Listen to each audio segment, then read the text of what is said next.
Transformation है, ये जो एकेडमिक्स का सिलेबस होता है, जो स्कूल्स में बच्चे पढ़ रहे होते हैं, उनका सिलेबस का बड़ा इंपॉर्टेंट पार्ट होता है। कंपटीशन में इस तरीके के क्वेश्चंस कुछ एग्जाम्स में आ जाते हैं कभी कभार, जैसे सीडीएस के एग्जाम में आ गया। इस बार मुझे लगता है कि जो आपका इसका था क्या नाम, एसएससी सीजीएल का एग्जाम था, उसमें भी एक दो क्वेश्चन इस टाइप के थे।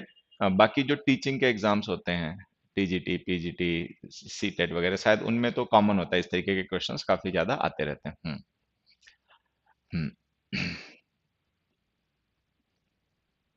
ओके। तो कुल मिला के बात ये है कि जो ट्रांसफॉर्मेशन है, ये अगर हम इंग्लिश सीखते हैं या इंग्लिश लैंग्वेज सीखते हैं, तो ये एक बड़ा इंपॉर्टेंट स्किल है लैंग्वेज का, और हमें ये आना चाहिए कुल मिला के। ठीक है, तो मैं आज आपको ट्रांसफॉर्मेशन के बारे में ही हम लोग डिस्कस करेंगे और चेंज करना सीखेंगे। कुछ बेसिक्स हैं जो मैं चाहता हूँ पहले आप एक बार समझ लें ट्रांसफॉर्मेशन स्टार्ट करने से पहले। सबसे पहले कि ट्रांसफॉर्मेशन जब हम करते हैं किसी सेंटेंस में, तो दो तरीके के ट्रांसफॉर्मेशंस होते हैं। एक तो हम ट्रांसफॉर्म करते हैं द सेंटेंस इटसेल्फ, सेंटेंस को ही ट्रांसफॉर्म कर दिया। ठीक है, कि जो सेंटेंस का स्ट्रक्चर है उसको ही हमने चेंज कर दिया। अच्छा, दूसरा कई बार ऐसा होता है कि हम सेंटेंस का स्ट्रक्चर चेंज ना करके, नमस्कार सभी को, भाई सभी को नमस्कार, सभी को राम राम, सभी को गुड इवनिंग, सभी को सलाम। ठीक है, तो मैं क्या कहने जा रहा था, मैं आपको ये बताने जा रहा था कि जो ट्रांसफॉर्मेशन होता है, तो एक तो सेंटेंस का स्ट्रक्चर ट्रांसफॉर्मेशन होता है कि we change the structure of the sentence. दूसरा ये होता है कि sometime we change some particular word और some particular part of the sentence instead of changing the complete sentence. तो ये जो ट्रांसफॉर्मेशन होता है, उसमें से आज हम सेंटेंस ट्रांसफॉर्मेशन डिस्कस करेंगे। ठीक है, तो सेंटेंस ट्रांसफॉर्मेशन क्या, पहले यही समझ लेते हैं कि भाई एक तरीके से काफी स्टूडेंट्स के लिए, जो हमारे लर्नर्स हैं, उनमें से काफी बच्चे ऐसे होंगे जिनके लिए फर्स्ट टाइम डिस्कस किया जाने वाला टॉपिक होगा, जो पहली बार इसका डिस्कशन सुन रहे होंगे। ठीक है, जैसे टेंस है, एडजेक्टिव है, नॉन फाइनाइट वर्ब्स है, ये अक्सर हमने पढ़े होते हैं, वॉइस नरेशन है, ये अक्सर हमने पढ़े होते हैं, और इनके बारे में हमें काफी कुछ पता भी रहता है। लेकिन मैं ऐसा मान के चल रहा हूँ कि यहाँ पर कुछ बच्चे अभी इस समय ऐसे होंगे जो पहली बार ट्रांसफॉर्मेशन क्या है ये जान रहे होंगे। ठीक है, तो मैं बता देता हूँ।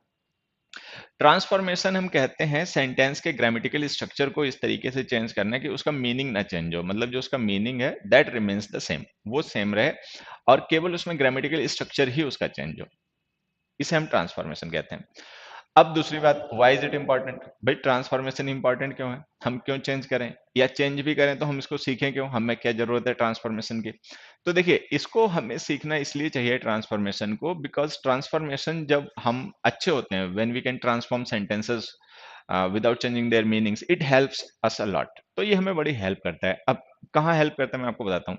First of all, it gives you variety of structures and lengths of sentences, कि आप एक सेम आइडिया को, एक सिंगल आइडिया को आप एज पर योर नीड, जरूरत पड़ने पर आप उसको वैरायटी ऑफ लेंथ्स या वैरायटी ऑफ स्ट्रक्चर्स में एक्सप्रेस कर सकते हो। तो ये आपकी जो राइटिंग है, आपका जो टेक्स्ट है, आप जो लिखते हैं, आपके एक्सप्रेशन को बहुत मतलब क्लियर, क्लैरिटी भी देता है, और उसके साथ में थोड़ा सा दूसरों से डिफरेंट भी कर देता है।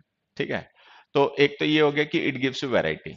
अच्छा, आप में से काफी बच्चे ऐसे जानते होंगे कि there are some exams in which you have to write precis, precis writing. बहुत से एग्जाम्स होते हैं, जैसे सीएपीएफ का एग्जाम हो गया, और इस बार आपका सीजीएल का जो पेपर 3 था, उसमें भी प्रेसी राइटिंग आई थी।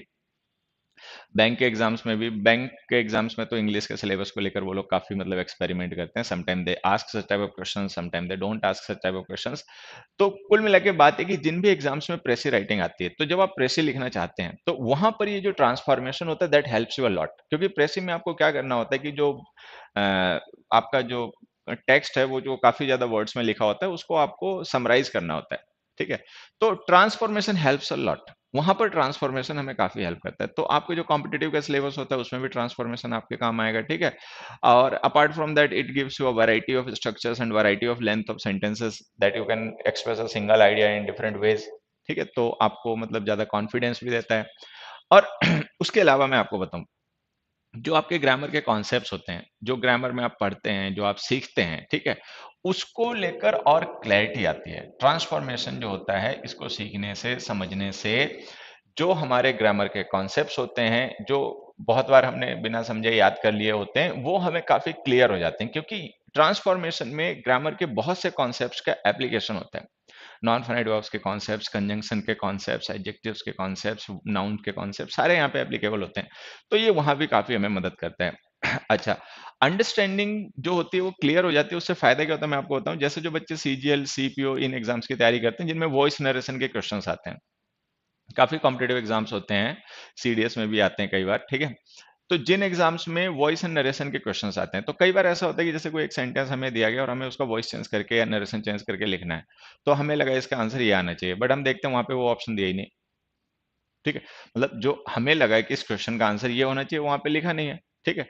तो उस केस में ना transformation helps you a lot. अगर आप ट्रांसफॉर्मेशन आपने सीखा होता है, ट्रांसफॉर्मेशन आपने प्रैक्टिस किया होता है, तो आप इज़िली गेस कर सकते हैं कि भले ही जो आपको लगा वो आंसर वहाँ पे नहीं दिया है, लेकिन इस क्वेश्चन को अगर हम ट्रांसफॉर्म करके दूसरे तरीके से इस मीनिंग को कन्वे करना चाहें, तो कैसे कर सकते हैं?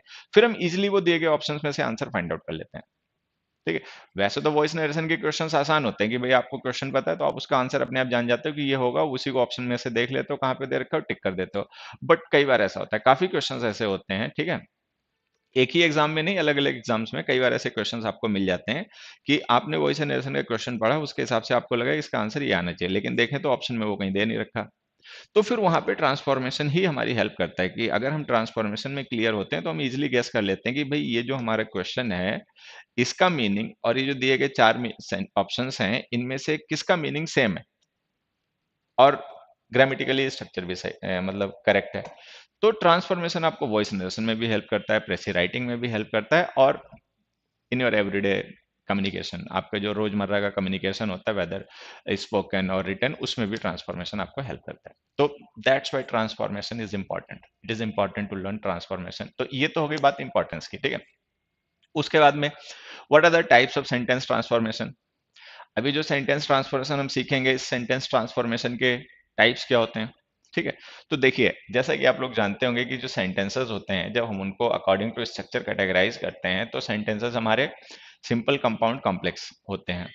अकॉर्डिंग टू फंक्शन जब हम उनको कैटेगराइज करते हैं ठीक है, तो वो असर्टिव, इंटरोगेटिव, एक्सक्लेमेटरी, ऑप्टेटिव और इंपेरेटिव होते हैं। तो according to structure 3 type sentences होते हैं, according to function 5 type sentences होते हैं और पोलैरिटी के अकॉर्डिंग अगर हम कहें तो नेगेटिव और पॉजिटिव 2 तरीके के और मतलब ये भी एक कैटेगराइजेशन सेंटेंसेस का हो सकता है कि भाई एक सेंटेंस नेगेटिव है, एक पॉजिटिव है अकॉर्डिंग टू पोलैरिटी, ठीक है। तो बस इन्हीं को आपस में चेंज करना जो होता है वो सेंटेंस ट्रांसफॉर्मेशन होता है। जैसे कोई सिंपल सेंटेंस है उसको कॉम्प्लेक्स या कंपाउंड बनाना, या कोई कंपाउंड सेंटेंस है उसको सिंपल या कॉम्प्लेक्स बनाना, या कोई कॉम्प्लेक्स सेंटेंस है उसको सिंपल या कंपाउंड बनाना, या दो सिंपल सेंटेंस है उनको एक सिंपल सेंटेंस बनाना, या दो सिंपल सेंटेंसेस को पेयर ऑफ सिंपल सेंटेंसेस को मिलाकर एक कॉम्प्लेक्स सेंटेंस बना देना, या पेयर ऑफ कंपाउंड सेंटेंस को मिला के एक सिंपल सेंटेंस है एक कॉम्प्लेक्स सेंटेंस बना देना। मतलब ये होते हैं, मतलब बहुत टाइप के होते हैं। सेंटेंस ट्रांसफॉर्मेशन काफी टाइप का हो सकता है। ये मैंने फॉर एग्जांपल कुछ लिख दिए हैं, जैसे सिंपल टू कंपाउंड और कॉम्प्लेक्स, कंपाउंड टू सिंपल और कॉम्प्लेक्स, या कॉम्प्लेक्स टू सिंपल और कंपाउंड, या pair of simple sentences into a single simple sentence और अ सिंगल कंपाउंड सेंटेंस और अ सिंगल कॉम्प्लेक्स सेंटेंस। मतलब इस तरीके के ट्रांसफॉर्मेशन हमें करना होता है, ठीक।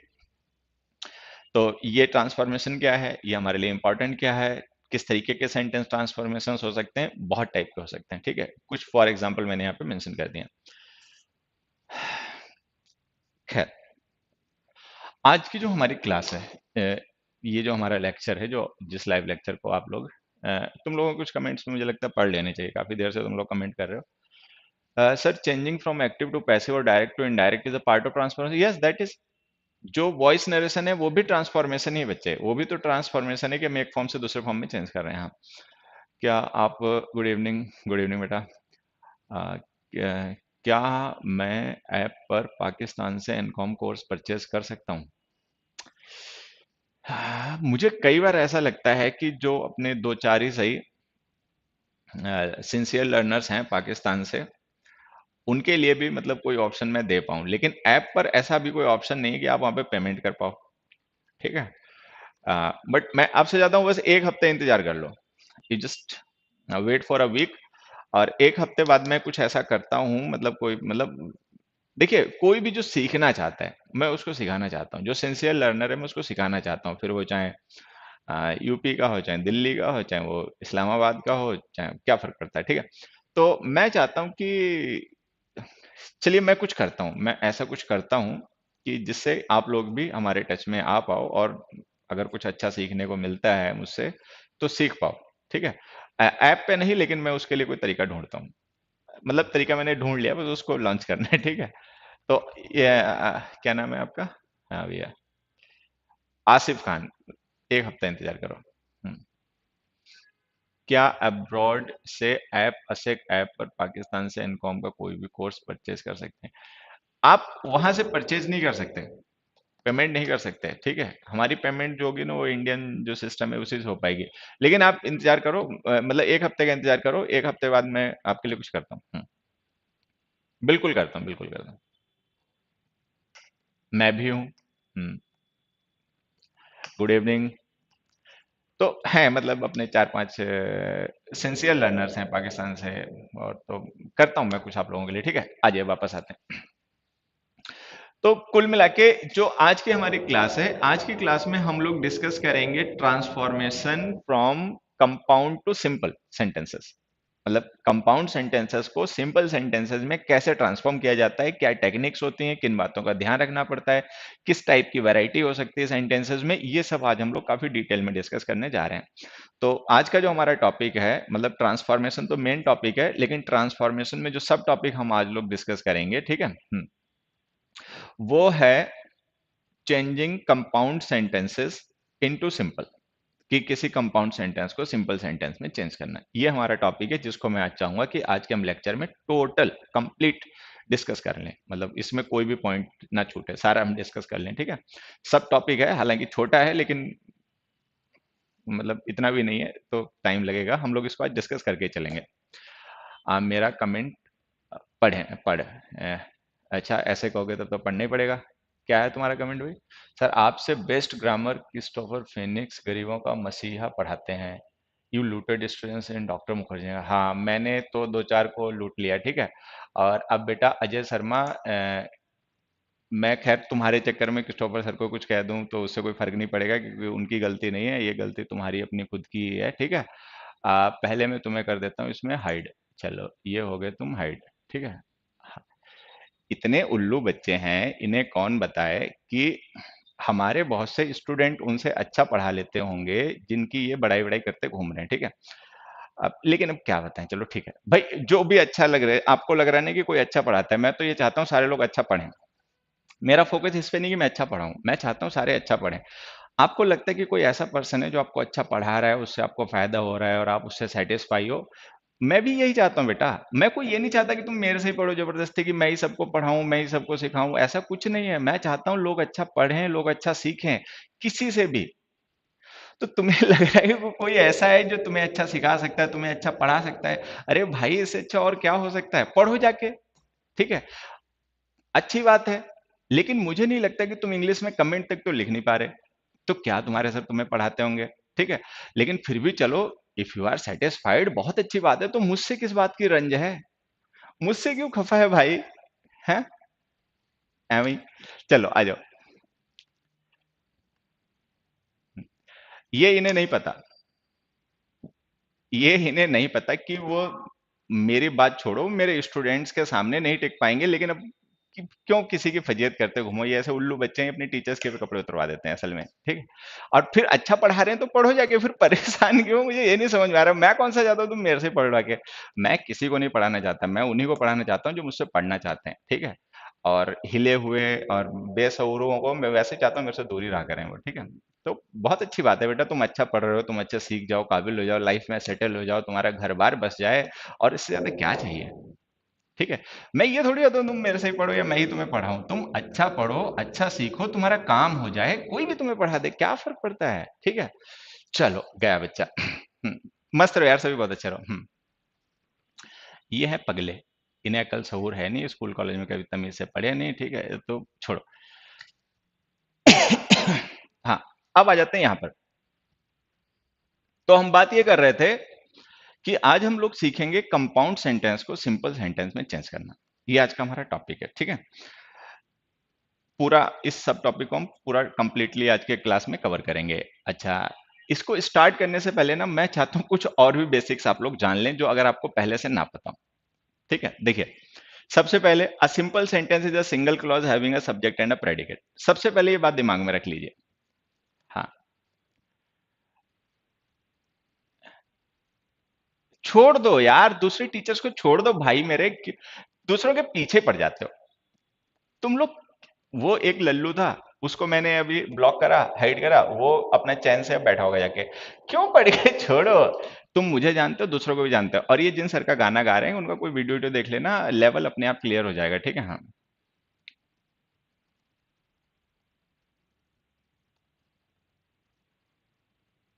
हम्म। हम्म, हाँ। नहीं, मैं ग्रेटेस्ट ग्रेटेस्ट नहीं हूँ, ठीक है, मैं ऐसा कुछ नहीं हूँ। मैं केवल मेहनत ईमानदारी से इंग्लिश को एक्सप्लेन करना चाहता हूँ, जो सीखने वाले उनको सिखाना चाहता हूँ, but I am not the greatest, ठीक है, I am not the best, I am not the greatest, ठीक है। चलो खैर आगे बढ़ते हैं। तो कुछ बेसिक्स हैं जो मैं पहले चाहता हूँ आप लोग एक बार समझ लें, उसके बाद में मैं फिर क्वेश्चंस हम लोग प्रैक्टिस करेंगे। सबसे पहले ये बात हमेशा दिमाग में रखें, a simple sentence is a single clause having a subject and a predicate, ठीक है। कि एक सिंपल सेंटेंस जो होता है वो एक सिंगल क्लॉज होती है, जिसमें एक सब्जेक्ट होता है, एक प्रेडिकेट होता है। अब यहां पर क्या गड़बड़ हो जाती है कई बार लोगों से, कि वो एक सब्जेक्ट और एक प्रेडिकेट का मतलब ये समझ लेते हैं कि सब्जेक्ट कोई सिंगल पर्सन होगा। देखो, जैसे मैंने एक सेंटेंस लिखा, राम इज माई फ्रेंड, ठीक है। तो राम सब्जेक्ट हो गया, इज माई फ्रेंड इसका प्रेडिकेट हो गया, ठीक है। तो ये एक सिंपल सेंटेंस हो गया। फिर मैंने एक सेंटेंस लिखा, Ram and Shyam are my friends, ठीक है। तो राम एंड श्याम ये सब्जेक्ट हो गया, और आर माई फ्रेंड्स ये प्रेडिकेट हो गया। फिर मैंने एक तीसरा सेंटेंस लिखा, Ram and Shyam are my friends and help me, ठीक है। अब यहां देखो, राम एंड श्याम एक सब्जेक्ट हो गया, are my friend and help me एक प्रेडिकेट हो गया। अब ये जो मैंने तीनों एग्जांपल्स लिए हैं ना, सबसे पहले ये बात ध्यान रखें, ये तीनों ही एग्जांपल्स जो हैं वो सिंपल सेंटेंसेस के हैं।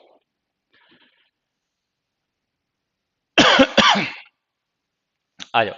तो ये जो मैंने तीनों सेंटेंसेस लिखे हैं बच्चे,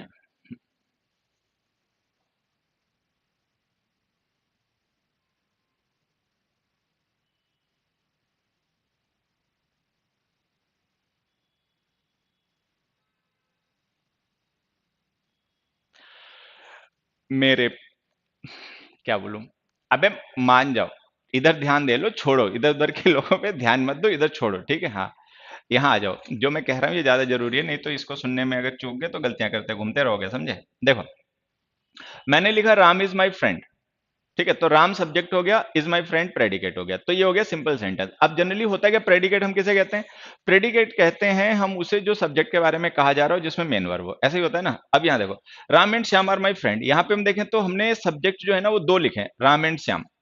तो आप इसको ना सिंपल सेंटेंस ही मानोगे, और राम और श्याम को हम कहेंगे कंपाउंड सब्जेक्ट, कंपाउंड।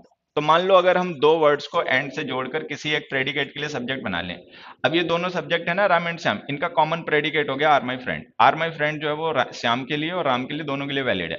तो इसे हम कहेंगे कंपाउंड सब्जेक्ट, और इसे कहेंगे इन कंपाउंड सब्जेक्ट का प्रेडिकेट, और ये सिंपल सेंटेंस है अभी, ठीक है, क्योंकि इसमें क्लॉज अलग अलग नहीं हुई। अच्छा, यहाँ पे देखें, हमने लिखा राम एंड श्याम, ये कंपाउंड सब्जेक्ट हो गया, ठीक है।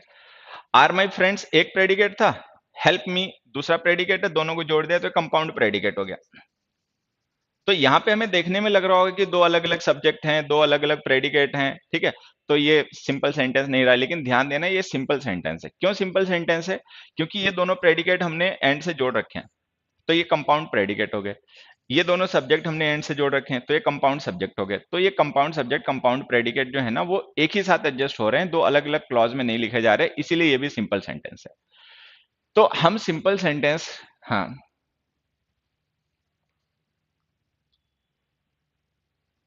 एक मिनट बेटा, हाँ, ये सारी बातें भी हम डिस्कस कर लेंगे इधर उधर की भी, लेकिन अभी यहाँ पे सुन लो मेरी बात, ठीक है। तो ये सारे सिंपल सेंटेंस है, तो ध्यान देना कि सिंपल सेंटेंस का मतलब ये नहीं कि उसमें एक ही वर्ब होगी। सिंपल सेंटेंस जो है ना, उसमें एक सब्जेक्ट होगा, एक प्रेडिकेट होगा। लेकिन कई बार ऐसा भी होता है कि हम एक ही सब्जेक्ट को दो, मतलब दो सब्जेक्ट को एक एंड से जोड़ के, किसी कंजंक्शन से जोड़ के एक साथ यूज कर लेते हैं। तो उसको दो अलग अलग सब्जेक्ट नहीं मानना, उसको एक ही सब्जेक्ट मानना है, और उसको कहना है कंपाउंड सब्जेक्ट। जैसे राम सिंपल सब्जेक्ट है, Ram and Shyam compound subject है, ठीक है। उसी तरीके से अगर हम दो प्रेडिकेट एक साथ जोड़कर यूज कर लें, तो हम उसको कहेंगे कंपाउंड प्रेडिकेट, ठीक है। उसको दो अलग अलग प्रेडिकेट नहीं मानना, उसको एक ही प्रेडिकेट मानना है, और उसे कहना है कंपाउंड प्रेडिकेट, ठीक है। नेक्स्ट आते हैं, ये सिंपल सेंटेंस के एट्रीब्यूट डिस्कस हो गए, अब कंपाउंड समझ लेते हैं। A compound sentence has at least to independent clauses. Compound sentence कौन होता है? कंपाउंड सेंटेंस वो होता है जिसमें दो क्लॉजेस हो, कम से कम दो इंडिपेंडेंट क्लॉजेस हो, ठीक है। सर एंड यहां पर क्या है बेटा? एंड वहां भी कंजंक्शन है, लेकिन वो कंजंक्शन क्लॉज को नहीं जोड़ रहा, वर्ड्स को जोड़ रहा है, ठीक है। एंड उसमें भी कंजंक्शन है, लेकिन वो क्लॉज को नहीं, वर्ड्स को कनेक्ट कर रहा है, ठीक है। कंपाउंड सेंटेंस जो होता है, वो एक ऐसा सेंटेंस होता है जिसमें एटलीस्ट टू इंडिपेंडेंट क्लॉजेस होंगी, मतलब दो से ज्यादा भी हो सकते हैं, लेकिन कम से कम दो इंडिपेंडेंट क्लॉजेस तो उसमें होंगी होंगी, ठीक है। अच्छा, और उन दोनों इंडिपेंडेंट क्लॉजेस को जोड़ा गया होगा किसी कोऑर्डिनेटिंग कंजंक्शन से, किसी कोऑर्डिनेटिंग कंजंक्शन से उनको जोड़ा गया होगा। जैसे मैं एक एग्जांपल बताऊं, Ram is my friend and he helps me. अब देखो इस सेंटेंस में क्या है, राम सब्जेक्ट है, इज माय फ्रेंड इसका प्रेडिकेट है, ठीक है। ही सब्जेक्ट है, ही है राम के लिए यूज हो रहा है, हेल्प्स मी इसका प्रेडिकेट है। अब ना तो यहाँ पे कंपाउंड सब्जेक्ट है, ना कंपाउंड ऑब्जेक्ट है, ठीक है। हमने राम को किसी दूसरे सब्जेक्ट के साथ तो जोड़ा नहीं है, और इज माय फ्रेंड प्रेडिकेट को भी किसी के साथ जोड़ा नहीं है, ठीक है। यहां पर हम किसे कनेक्ट कर रहे हैं? यहां पर हम कनेक्ट कर रहे हैं इन क्लॉजेस को। ही हेल्प्स मी एक क्लॉज है, जिसका अपना सब्जेक्ट ही है और प्रेडिकेट हेल्प्स मी है। राम इज माय फ्रेंड भी एक अलग क्लॉज है, इसमें राम सब्जेक्ट है, इज माय फ्रेंड इसका प्रेडिकेट है। तो हमने क्या किया, इन दोनों क्लॉजेस को कनेक्ट किया। तो यहां पर हम सब्जेक्ट को कनेक्ट नहीं कर रहे, तो ये कंपाउंड सब्जेक्ट नहीं है। प्रेडिकेट को नहीं कनेक्ट कर रहे, ये कंपाउंड प्रेडिकेट नहीं है। हम दो क्लॉजेस जोड़ रहे हैं, तो ये है कंपाउंड सब्जेक्ट सेंटेंस। तो कंपाउंड सेंटेंसेस ऐसे सेंटेंसेस होते हैं जिनमें दो क्लॉजेस होती हैं कम से कम, ठीक है। जैसे इसमें दो क्लॉज है, राम इज माय फ्रेंड एक क्लॉज हो गई, हेल्प्स मी एक क्लॉज हो गई, और उन क्लॉजेस को किसी कोऑर्डिनेटिंग कंजंक्शन से जोड़ा जाता है, ठीक है। क्योंकि जब आप कोऑर्डिनेटिंग कंजंक्शन का यूज करेंगे ना, तभी वो सेंटेंस आपका कंपाउंड होगा। सबऑर्डिनेटिंग कंजंक्शन लिख देने से वो कॉम्प्लेक्स हो जाएगा, ये ध्यान रखना है, ठीक है। तो ये आपके होते हैं कंपाउंड सेंटेंस, जिनमें कम से कम दो इंडिपेंडेंट क्लॉजेस होती हैं, जिन्हें किसी कोऑर्डिनेटिंग कंजंक्शन से जोड़ा जाता है। अब रह गई बात यहाँ पे कोऑर्डिनेटिंग कंजंक्शन क्या होते हैं। ज्यादातर बच्चे ये बात जानते होंगे, जो नहीं जानते उनको मैं बता देता हूँ, क्योंकि अगर आप कोऑर्डिनेटिंग कंजंक्शन नहीं समझेंगे ना, फिर चीजें मुश्किल हो जाएंगी।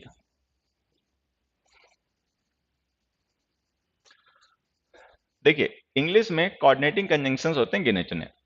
एंड, ठीक है, फॉर, सो, बट, येट, और, नॉर, ये होते हैं कोऑर्डिनेटिंग कंजंक्शन। फिर से देखो, and, for, so, but, yet, और नॉर। अब जब हम ट्रांसफॉर्मेशन डिस्कस करेंगे, तो ट्रांसफॉर्मेशन डिस्कस करते समय हमें इन कंजंक्शंस के ना यूजेस पता होने चाहिए, कि भाई इन कंजंक्शंस का यूज हम किसका कब किस लिए करते हैं, ठीक है। क्योंकि जब हमें यूजेस पता होंगे इनके सही, तो हम ट्रांसफॉर्मेशन सही कर पाएंगे। अब देखिए मैं आपको समझाता हूँ। एंड जो होता है, ये क्यूमुलेटिव कंजंक्शन होता है, क्यूमुलेटिव, ठीक है। क्यूमुलेट का मतलब आप समझते हैं, जमा करना, इकट्ठा करना, होर्ड करना, ठीक है। तो एंड होता है क्यूमुलेटिव कंजंक्शन। इसका यूज हम तब करते हैं बेसिकली, जब हमें सेम टाइप की इंफॉर्मेशंस को आपस में एक साथ में पुट करना हो, चाहे वो इन्फॉर्मेशन कोई वर्ड हो, चाहे वो इन्फॉर्मेशन कोई क्लॉज हो, चाहे वो इन्फॉर्मेशन कोई सेंटेंस हो। तो एंड होता है क्यूमुलेटिव कंजंक्शन, एक जैसी इन्फॉर्मेशन को आपस में कनेक्ट करने के लिए यूज किया जाता है, ठीक है। फॉर जो होता है और सो जो होता है, ये होते हैं इलेटिव कंजंक्शन। ये इनकी सब कैटेगरीज हैं, ध्यान रखें। जैसे हमने कहा कि कोऑर्डिनेटिंग कंजंक्शन है, तो ये 7 कोऑर्डिनेटिंग कंजंक्शन है। अब इन 7 कोऑर्डिनेटिंग कंजंक्शन की ना सब कैटेगरीज भी समझ लें। फॉर और सो जो होते हैं ना, इलेटिव कंजंक्शन होते हैं, इलेटिव सब कोऑर्डिनेटिंग कंजंक्शन। इलेटिव का मतलब क्या होता है, मैं आपको बताऊं। इलेटिव का मतलब होता है इन्फ्रेंस। मान लीजिए हमने कोई सिचुएशन है, उसको गेस कर लिया कि ऐसा इसलिए हुआ होगा, या इससे ये हो जाएगा, ठीक है। तो जो हमारे अजम्पशंस होते हैं, चाहे वो अजम्पशन हम रीजन को लेकर एक्सप्रेस करें, चाहे वो हम अजम्पशन रिजल्ट को लेकर एक्सप्रेस करें। तो जब हम किसी रीजन या रिजल्ट को लेकर कुछ अज्यूम कर लेते हैं, कुछ अजम्पशन क्रिएट कर लेते हैं, तो वो जो अजम्पशन होता है उसके लिए हम ये कंजंक्शन यूज करते हैं, सो और फॉर। अच्छा, सो और फॉर में ध्यान रखेंगे, सो जो होता है कंजंक्शन ये रीजन रिजल्ट के लिए यूज होता है और फॉर रीजन के लिए यूज होता है, ठीक है। तो जब हम रीजन या रिजल्ट को अज्यूम कर लेते हैं, पहले से हमने कुछ जाना होता है, माना होता है, उसके बेसिस पर हम गेस कर लेते हैं, ठीक है, तो उसके लिए हम सो और फॉर का यूज करते हैं। सो रिजल्ट के लिए, फॉर रीजन के लिए, ध्यान रखेंगे, ठीक है। अच्छा, बट और येट जो होते हैं ये होते हैं adversative conjunctions, adversative coordinating conjunctions. Adversative का मतलब आप समझ पा रहे हैं, एडवर्सेटिव का मतलब ऑपोजिट। एडवर्स का मतलब ऑपोजिट होता है ना, एडवर्सेटिव का मतलब रिलेटेड टू ऑपोजिशन। तो बट और येट कंजंक्शन का यूज हम तब करते हैं जब हमें किसी ऐसी इंफॉर्मेशन को पुट करना हो किसी इंफॉर्मेशन के साथ में जो कि उससे कॉन्ट्रास्टिंग है, ठीक है। जैसे हमने लिखा स्ट्रॉन्ग बट कवर्ड। मान लो कोई पर्सन ताकतवर है, ठीक है, बॉडी बिल्डिंग खूब उसने कर रखी है, लेकिन है कायर, ठीक है। तो हमने कहा ये तुक तो बना नहीं है, तो कॉन्ट्रास्टिंग पेयर हो गया, तो हम लिखेंगे उसको स्ट्रॉन्ग बट कवर्ड, ठीक है। या कोई पर्सन रिच है लेकिन उसके बाद भी कंजूस है, मतलब रिच आदमी है, उसके पास तो पैसा काफी है तो खर्च कर सकता है, लेकिन वो कंजूस है, तो ये जो पेयर है ना वर्ड्स का, ये कॉन्ट्रास्टिंग है, ठीक है। तो हम लिख देंगे रिच बट क्या होता है, माइजरली, ठीक है, रिच बट माइजरली, ऐसे लिख देंगे। तो बट और येट का यूज हम करते हैं एडवर्सेटिव सिचुएशंस में, जहां पर जो कॉन्टेक्स्ट है वो ऐसे दो चीजों को एक साथ में पुट किया जा रहा है कि वो दोनों कॉन्ट्रास्टिंग है, कॉन्ट्राडिक्टरी है, अनएक्सपेक्टेड है। और नॉर जो होते हैं ये होते हैं अल्टरनेटिव कोऑर्डिनेटिंग कंजंक्शन। इनका यूज हम करते हैं ऑप्शंस को साथ में पुट करने के लिए, ठीक है। तो फिर से समझ लें, ये जो हमारे कोऑर्डिनेटिंग कंजंक्शंस होते हैं ना, इनकी 4 सब कैटेगरीज होती हैं, cumulative coordinating conjunction, illative coordinating conjunction, adversative coordinating conjunction, alternative coordinating conjunction, ठीक है। क्यूमुलेटिव कंजंक्शन एक ही होता है एंड, इलेटिव कंजंक्शन दो होते हैं, फॉर और सो, फॉर रीजन के लिए, सो रिजल्ट के लिए यूज होता है, एडवर्सेटिव दो होते हैं, बट और येट, और नॉर जो होते हैं वो अल्टरनेटिव कंजंक्शन होते हैं, ऑप्शंस के लिए यूज किए जाते हैं। नमस्कार भाई सभी को। सर एनकॉम में डाउट क्लास होगी? देखो बेटा मैं बताता हूँ।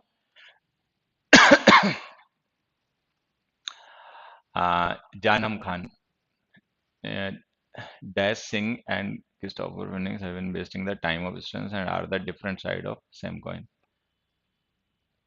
It is simple sentence.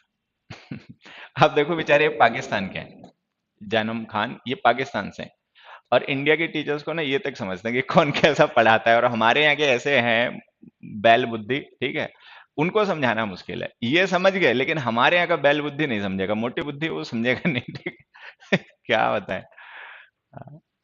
Offline Mukherjee Nagar कब खुल रहा है? बहुत समय तक अभी नहीं खुल रहा है, ठीक है। आ जाओ, यहाँ ये क्लियर हो गया। चलो आगे बढ़ते हैं। ये बातें ध्यान रखेंगे जो बता दें कि कोऑर्डिनेटिंग कंजंक्शन कौन होते हैं, कितने टाइप के होते हैं, ये सारी बेसिक्स हैं। एक्चुअली ये सब बेसिक्स हैं, ये आपको पहले से पता होनी चाहिए ट्रांसफॉर्मेशन स्टार्ट करने से, ठीक है। तो नहीं पता थे तो मैंने क्लियर कर दिया, अब ध्यान रखना। अच्छा, अब ट्रांसफॉर्म करते कैसे हैं वो प्रैक्टिकली तो अभी मैं कुछ क्वेश्चंस के थ्रू आपको समझाऊंगा, लेकिन थ्योरेटिकली ऐसे बता देता हूं। एक मिनट, मेरी वाटर बॉटल।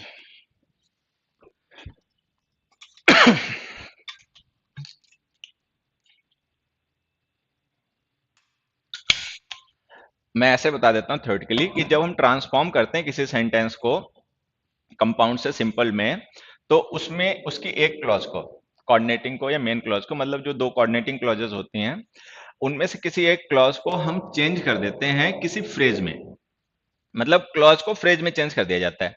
अब जिस फ्रेज में हम चेंज करते हैं वो नॉन फाइनाइट वर्ब फ्रेज भी हो सकती है। नॉन फाइनाइट वर्ब फ्रेज का मतलब है कि उसको हम जेरेंड, पार्टिसिपल या इन्फिनेटिव में चेंज कर देते हैं, ठीक है।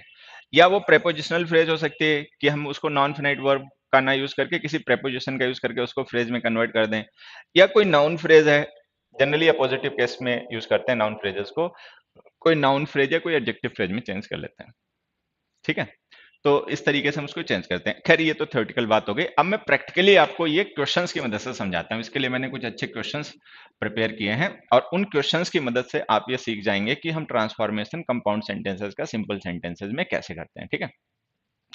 चलिए उससे पहले लास्ट टाइम मैं आपके कमेंट्स एक बार देख लेता हूँ। Sir online batch Mukherjee Nagar में कब खुल रहा है?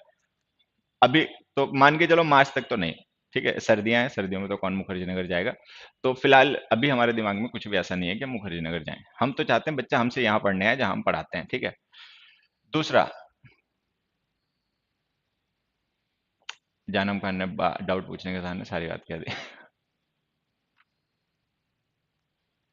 सर एनकॉम का बताया नहीं बेटा। एनकॉम ऑनलाइन जो बैच है ना, जिन बच्चों ने एनकॉम ऑनलाइन बैच में एडमिशन ले रखा है उनको एक डाउट क्लास कल मिलेगी। कल उनकी एक डाउट क्लास मैंने शेड्यूल कर रखी है 3 बजे एप्लीकेशन पर।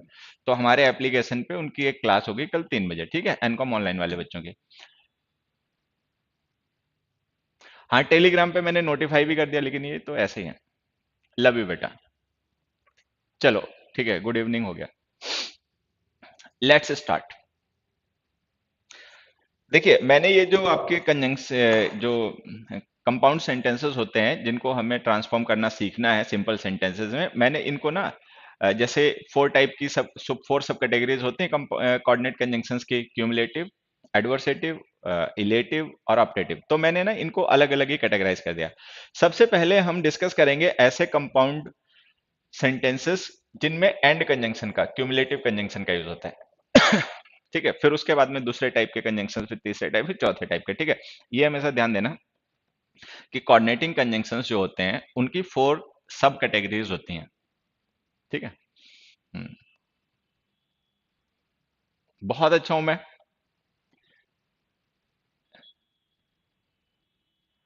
अबे बहुत मिस कर रहा हूँ। अभी अभी पढ़ाई कर लो बेटा, मिस मैं भी कर रहा हूँ शायद तुम्हें थोड़ा सा, हाँ।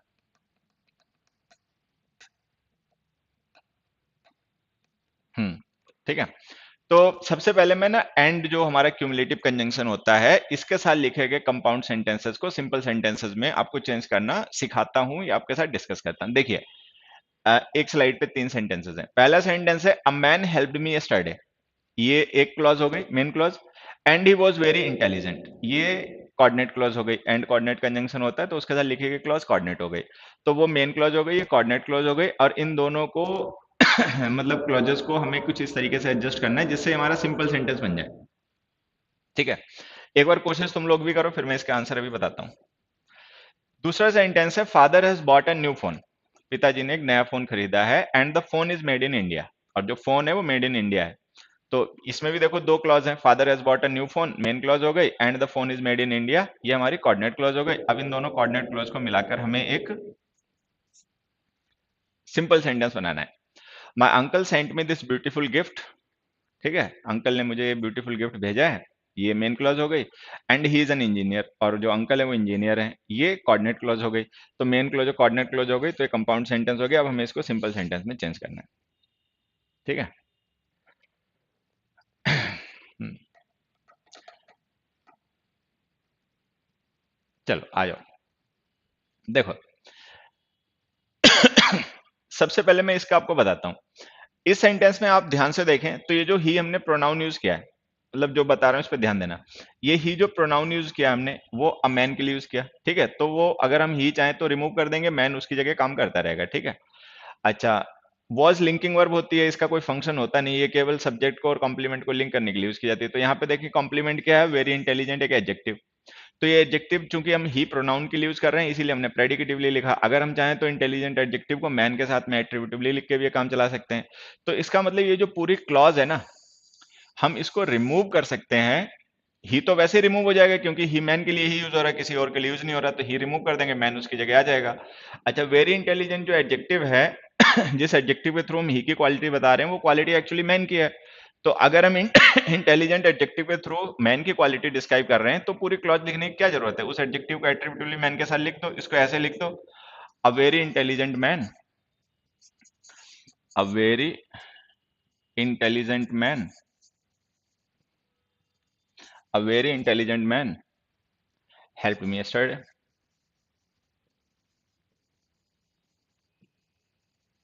लो, ये बन गया simple sentence. A very intelligent man help me yesterday, तो ये हमारा सिंपल सेंटेंस बन गया। बेटा शक्ति सिंपल बनाने थे, सिंपल सेंटेंस बनाने थे। अ very intelligent man helped me yesterday, ये हो गया। मतलब आसान से शुरुआत की हम लोगों ने, मतलब आसान सेंटेंसेस से, ठीक है। नेक्स्ट में आ जाइए। Father has bought a new phone and the phone is made in India. Father has bought a new phone and the phone is made in India. ठीक है।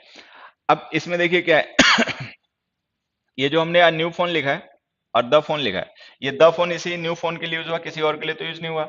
जैसे यहाँ पे जो ही प्रोनाउन था वो मैन के लिए यूज हुआ था, उसी तरीके से द न्यू फोन जो है, द फोन जो है वो न्यू फोन के लिए यूज हुआ। तो इसका मतलब हमने ही को रिप्लेस कर दिया तो मैन उसकी जगह स्टैंड कर गया। उसी तरीके से अगर हम न्यू फोन को रहने दें तो द फोन रिमूव हो जाएगा। ठीक है। अच्छा, फिर हमने इस द फोन के बाद में वर्ब लिखी लिंकिंग और मेड इज, और इसके बाद जो हमने फ्रेज लिखी ना मेड इन इंडिया, ये मेड पास्ट पार्टिसिपल है। मेड इन इंडिया जो पूरी फ्रेज है वो एक एडजेक्टिव फ्रेज है जो कि फोन को डिस्क्राइब कर रही है। तो अगर ये फोन को डिस्क्राइब कर रही है और ये जो फोन है वो यही वाला फोन है, तो जो हमारी मेन क्लॉज में लिखा गया फोन है, अगर हम उसके साथ में इस फ्रेज को लिख दें तो हमारा मीनिंग भी सेम रहेगा और सेंटेंस सिंपल हो जाएगा। तो हम इसको ऐसे लिख देंगे, father has bought a new made in India, made in India phone.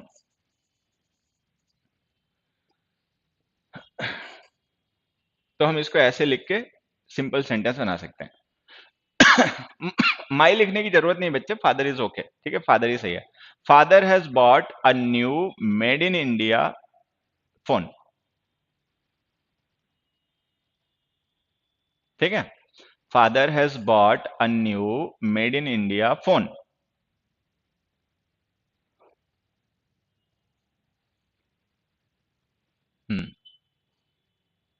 Next पे जाओ। My uncle Saint me this beautiful gift and he is an engineer. अब देखो ये जो हमने ही लिखा ये अंकल के लिए यूज हो रहा है, तो इसका मतलब इस ही को हम रिमूव कर सकते हैं इजीली, क्योंकि ही जिसके लिए यूज हो रहा है अंकल के लिए, वो अंकल तो पहले से ही मेंशन है। अच्छा, फिर जो इज हमने लिखी है लिंकिंग वर्ब है। और लिंकिंग वर्ब के बाद में जो हमने इस बार कॉम्प्लीमेंट लिखा ना वो नाउन है। अब यहाँ पे देखो ये जो कॉम्प्लीमेंट था मेड इन इंडिया और ये जो कॉम्प्लीमेंट था वेरी इंटेलिजेंट, ये कॉम्प्लीमेंट्स एडजेक्टिव थे। ये भी एडजेक्टिव है और ये भी एडजेक्टिव है। ठीक है, ये दोनों एडजेक्टिव है। ये जो इंजीनियर लिखा है नाउन है।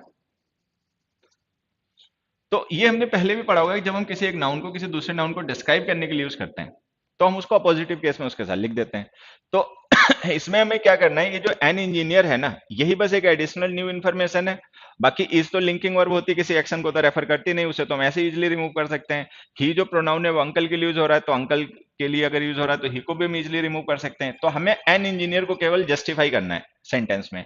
अच्छा, एन इंजीनियर जो है वो अंकल का डिस्क्रिप्शन है, तो हम अंकल के लिए पॉजिटिव केस में उसे लिख देते हैं। हम इसे ऐसे लिख देते हैं, my uncle an engineer, my uncle an engineer sent me this beautiful gift.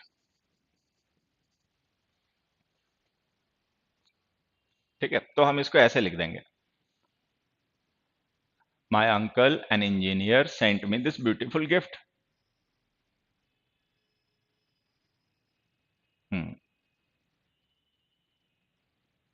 तो ये तो थे आसान क्वेश्चंस, मतलब कंपाउंड सेंटेंसेस को जिनको हमें सिंपल बनाना था, ये आसान थे। कि अगर मान लो हम कोई एक दो क्लॉजेज लिख रहे हैं, उनमें से एक ऐसी क्लॉज है जो मेन क्लॉज में लिखे गए नाउन का ही डिस्क्रिप्शन है। जैसे यहाँ पे मेन क्लॉज में हमने नाउन न्यू फोन लिख रखा था। ठीक है, यहाँ पे मैन लिख रखा था, यहाँ पे अंकल लिख रखा है, और जो कोऑर्डिनेट क्लॉज में हमने लिखी है ना कोऑर्डिनेट क्लॉज, वो हम मेन क्लॉज में लिखे गए नाउन को डिस्क्राइब करने के लिए लिख रहे हैं। तो हम क्या करेंगे, जो वर्ड डिस्क्रिप्शन में यूज हो रहा है उस नाउन के लिए जो मेन क्लॉज में पहले से ही लिखा हुआ, बस उस वर्ड को मेन क्लॉज में एडजस्ट कर लेंगे, बाकी दूसरी क्लॉज हटा ही देंगे। तो जैसे यहाँ पे यूज हो रहा था वेरी इंटेलिजेंट, तो वेरी इंटेलिजेंट एडजेक्टिव था, हमने उस एडजेक्टिव को इस नाउन मैन के साथ में एट्रीब्यूटिवली यूज कर लिया, ये एडजस्ट हो गया। मेड इन इंडिया भी एडजेक्टिव फ्रेज थी, फोन के लिए यूज हो रही थी, तो हमने उसको फोन के साथ में एडजस्ट कर दिया, ये भी सिंपल सेंटेंस बन गया। यहाँ पे यूज हो रहा था इंजीनियर, इंजीनियर जो है वो नाउन है, एडजेक्टिव नहीं है। चूंकि वो एडजेक्टिव नहीं है तो हम उसको अंकल के साथ में एज एन एडजेक्टिव तो यूज नहीं करेंगे, but as an appositive case का नाउन यूज कर लेंगे, क्योंकि वो अंकल के बारे में एडिशनल इन्फॉर्मेशन है ना। तो हम एन इंजीनियर नाउन फ्रेज को यहाँ पर लिख देंगे अंकल के साथ में अपोजिटिव केस में ऐसे, और ये सिंपल हो गया। तो इस तरीके के जो कंपाउंड सेंटेंसेस होंगे जो इस पैटर्न पे होंगे, जिनमें जो कोऑर्डिनेट क्लॉज है वो मेन क्लॉज के नाउन का ही फर्दर डिस्क्रिप्शन देने के लिए लिखी गई होगी, तो उनको तो आप सिंपल इस तरीके से बना सकते हो। ठीक है, कि एडजेक्टिव को या नाउन को मेन क्लॉज के नाउन के साथ ही एडजस्ट कर दो। लेकिन अब अगर मान लो सेंटेंसेस इस टाइप के हो, ऐसे हो, Kamal write short stories and Kamal is very famous. अब ये देखो, कमल राइट्स शॉर्ट स्टोरीज एक सेंटेंस है, मतलब एक क्लॉज है, and Kamal is very famous ये भी एक क्लॉज है। तो ये कंपाउंड सेंटेंस हो गया। कमल स्पीक्स हिंदी मेन क्लॉज है, एंड सरल स्पीक्स हिंदी ये कोऑर्डिनेट क्लॉज है, ठीक है। तो ये कंपाउंड सेंटेंस हो गया। कमल स्पीक्स हिंदी मेन क्लॉज है, एंड सरल स्पीक्स संस्कृत ये कोऑर्डिनेट क्लॉज है, तो ये भी कंपाउंड सेंटेंस हो गया। तो ये तीनों कंपाउंड सेंटेंसेस है। अब हमें इनको भी चेंज करना है सिंपल सेंटेंसेस में। Try. Kamal write short stories and Kamal is very famous. Change it into a simple sentence, इसको एक सिंपल सेंटेंस में चेंज करो।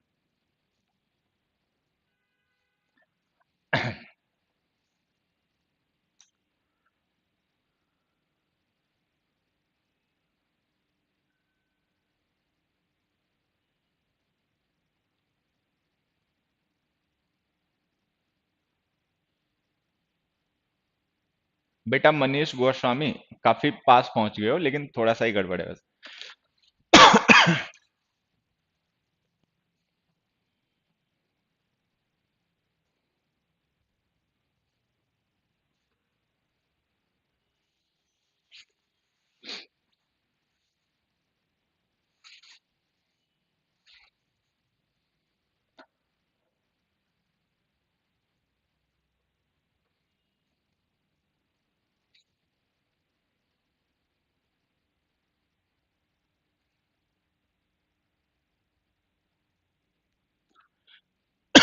अब देखो यहाँ पे समझना, वैसे अगर हम ध्यान से देखें तो ये जो हमने वेरी फेमस लिखा ना, ये एडजेक्टिव है, वेरी फेमस एडजेक्टिव है। तो इससे पहले हमने एडजेक्टिव को क्या किया था, जो हमारी मेन क्लॉज का सब्जेक्ट था उसके साथ में एडजस्ट कर दिया था। बट यहाँ पर प्रॉब्लम ये है कि जो हमारी मेन क्लॉज का सब्जेक्ट है ना, वो कमल है, प्रॉपर नाउन। अब प्रॉपर नाउन के साथ एडजेक्टिव हम पुट नहीं कर सकते भाई। एडजेक्टिव को जो हम यूज करते हैं वो प्रॉपर नाउन छोड़ के बाकी किसी भी नाउन के साथ यूज हो जाएगा, ठीक है। प्रॉपर नाउन चूंकि मतलब क्या कहते हैं, proper noun stand alone use होता है हमेशा, ठीक है। तो हम उस एडजेक्टिव को इस कमल के साथ में लिख नहीं सकते, फेमस को हम कमल के साथ नहीं यूज कर सकते, ठीक है, क्योंकि कमल प्रॉपर नाउन है, एडजेक्टिव उसको डिस्क्राइब नहीं कर पाएगा, मतलब प्रेडिक एट्रीब्यूटिवली उसके साथ नहीं यूज हो पाएगा।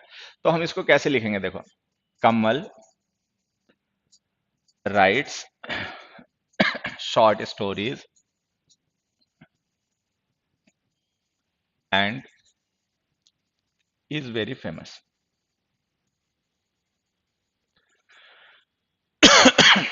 अब यहाँ पे कुछ बच्चे कहेंगे ये तो कंपाउंड बन गया, तो मैं फिर से याद दिलाता हूं, ये कंपाउंड नहीं है सेंटेंस। अब ये सिंपल है। क्यों सिंपल है? क्योंकि इसका सब्जेक्ट है कमल, और देखो ये जो दोनों प्रेडिकेट है ना, right short stories is very famous, दोनों का जो सब्जेक्ट है वो एक ही था, कमल। तो हम क्या करेंगे, कमल को कॉमन सब्जेक्ट बना लेंगे। कमल को कॉमन सब्जेक्ट बना लेने से क्या हो जाएगा, ये दोनों प्रेडिकेट हम एंड से कनेक्ट कर देंगे। एंड से कनेक्ट कर देने से कंपाउंड प्रेडिकेट हो जाएंगे, ये दोनों कंपाउंड प्रेडिकेट हो जाएंगे, ठीक है। तो अब क्या है कि यहां पर हमारे पास एक ही सब्जेक्ट है और दो उसके लिए प्रेडिकेट हैं। भले ही प्रेडिकेट दो, लेकिन चूंकि सब्जेक्ट कॉमन है तो ये दो अलग अलग फ्रेज क्लॉजेस नहीं है, तो ये सेंटेंस कंपाउंड नहीं, अब ये सिंपल हो गया। हाँ।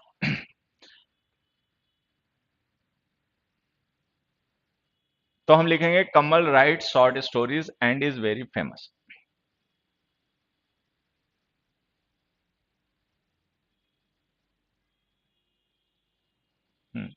नेक्स्ट पे आ जाओ। नेक्स्ट में हमने लिखा Kamal speaks Hindi and Saral speaks Hindi.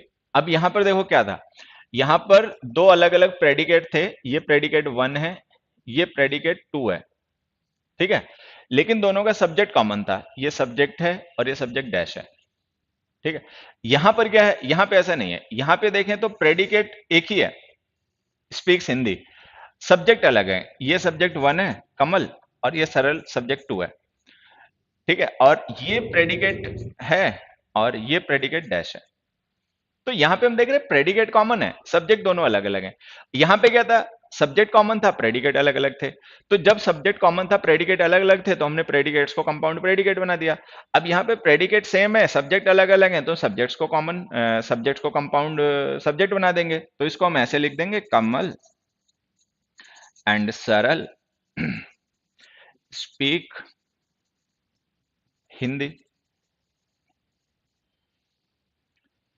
Kamal and सरल स्पीक, स्पीक्स मत लिखो बेटा, जब दोनों को जोड़ दोगे ना, कमल और सरल दोनों को एंड से कनेक्ट कर दोगे ना, तो आपका सब्जेक्ट प्लूरल हो जाएगा, तो फिर जो प्रेडिकेट की वर्ब है वो प्लूरल लिखनी पड़ेगी। तो हम लिख देंगे कमल एंड सरल स्पीक हिंदी। देखो फिर से एक बार मेरी बात समझना, जो सेंटेंस, नंबर तो मैंने डाले ही नहीं, बुलेट लगा दी, चलो कोई नहीं। देखो ये वाला जो सेंटेंस है हमारा फर्स्ट, और ये जो सेकंड सेंटेंस है, इनमें है क्या? फर्स्ट सेंटेंस में हमारे दो प्रेडिकेट हैं जिनका सब्जेक्ट कॉमन है, ठीक है। तो जब हम इसे सिंपल बनाएंगे ना, तो उस सब्जेक्ट को एक ही बार यूज कर लेंगे क्योंकि वो कॉमन है। और जो दो प्रेडिकेट अलग अलग है ना, उनको एंड से जोड़ के कंपाउंड प्रेडिकेट बना देंगे। तो एक हमारा सब्जेक्ट हो गया और एक कंपाउंड प्रेडिकेट हो गया, सिंपल सेंटेंस हो गया। अच्छा सेकंड सेंटेंस में क्या है? सेकंड सेंटेंस में सब्जेक्ट अलग अलग है, कमल और सरल, और उनके प्रेडिकेट कॉमन है। स्पीक्स हिंदी जो प्रेडिकेट है वो कमल का भी है, और स्पीक्स हिंदी जो प्रेडिकेट है वो सरल का भी है। तो यहाँ पे सब्जेक्ट कॉमन था, प्रेडिकेट अलग अलग थे। यहाँ पर सब्जेक्ट अलग अलग है, प्रेडिकेट कॉमन है। तो यहाँ पे सब्जेक्ट कॉमन था, उसको एक बार लिख दिया, प्रेडिकेट को कंपाउंड बना दिया। यहाँ पर प्रेडिकेट कॉमन कर लेंगे और सब्जेक्ट को कंपाउंड बना देंगे। तो यहाँ पर हमने कमल और सरल को कंपाउंड सब्जेक्ट बना लिया, ठीक है। नेक्स्ट में आ जाओ। नेक्स्ट है, अच्छा राइट्स नहीं लिखा बेटा इसमें, राइट्स ही आएगा, राइट्स लिखो इसमें। नेक्स्ट में आगे, नेक्स्ट में हमने लिखा Kamal speaks Hindi and Saral speaks Sanskrit. इसको चेंज करो। ये तुम्हारे लिए ना, मतलब ये क्वेश्चन है, ये इसका आंसर मैं तुम लोगों से जानना चाहता हूँ। कमल speaks Hindi and Saral speaks Sanskrit, इसमें अब ध्यान से देखना, इसमें सब्जेक्ट भी सेपरेट हैं, कमल और सरल अलग अलग सब्जेक्ट्स हैं। स्पीक्स हिंदी और स्पीक्स संस्कृत, प्रेडिकेट भी अलग अलग है, मतलब प्रेडिकेट का वर्ब कॉमन है लेकिन ऑब्जेक्ट अलग अलग है। इसको कैसे सिंपल बनाओगे अगर बनाना पड़ा तो? डियर लर्नर्स, अब इस समय जो मैं तुमसे क्वेश्चन पूछ रहा हूं, ठीक है, वो क्वेश्चन ये है कि जो थर्ड क्वेश्चन है कमल स्पीक्स हिंदी एंड सरल स्पीक संस्कृत, इन दोनों को क्लॉजेस को अगर हम कंपाउंड सेंटेंस बनाए तो कैसे बनाए? नो चेंज, नो चेंज का तो बेटा ऑप्शन नहीं है, चेंज तो करना पड़ेगा। Think think think think.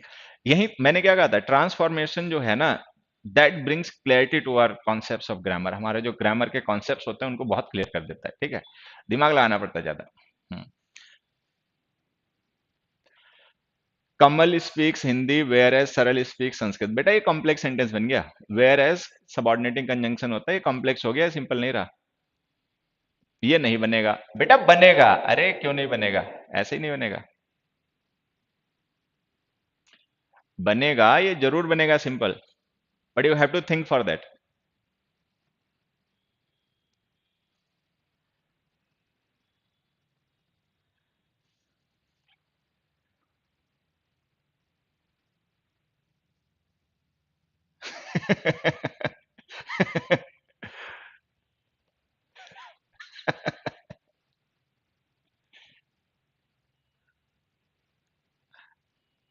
अब जहां पर सोचने सोचने का टाइम आया, अब जब अब क्या रहेगा, सोचना पड़ेगा, ठीक है।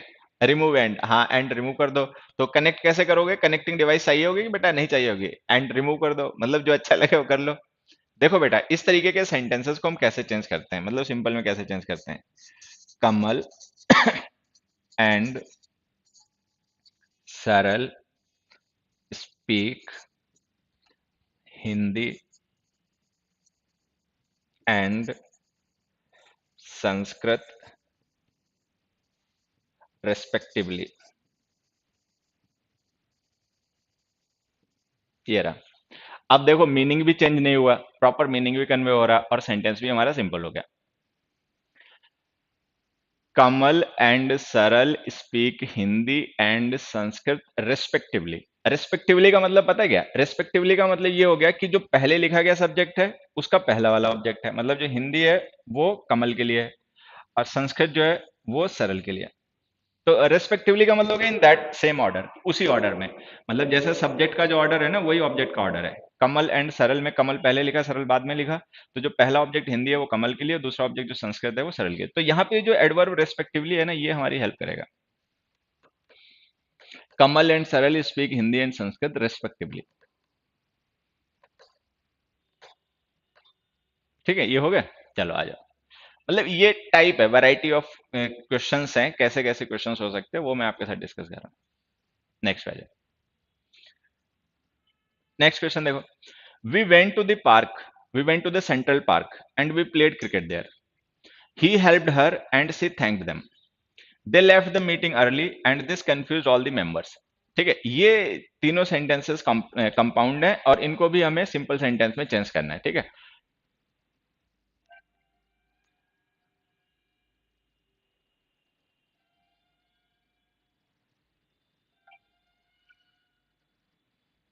हाँ बेटा गलत होगा, अमित पांडे वो गलत होगा। ये जो तुम डज लिख रहे हो ना, ये हेल्पिंग वर्ब नहीं है, मेन वर्ब है। We went to the central park and we played cricket there, we helped her and she, sorry he helped her and she thanked them. एक मिनट, ये देम गलत लिख गया, इसको हिम कर लेना आप। ठीक है, he helped her and she thanked him, they left the meeting early and this confused all the members।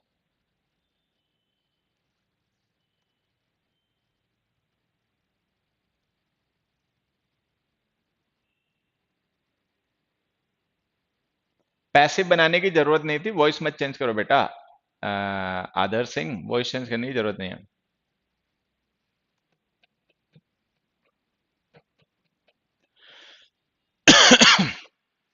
अब देखो, ये जो हमारा सेंटेंस फर्स्ट है, इसको हम दो तरीके से चेंज कर सकते हैं। इसमें ध्यान से देखना कि दोनों प्रेडिकेट का ना सब्जेक्ट कॉमन है, ये जो वी है और ये जो वी है सेम है। तो यहां पर हमारा सब्जेक्ट जो है वो दोनों प्रेडिकेट का कॉमन है।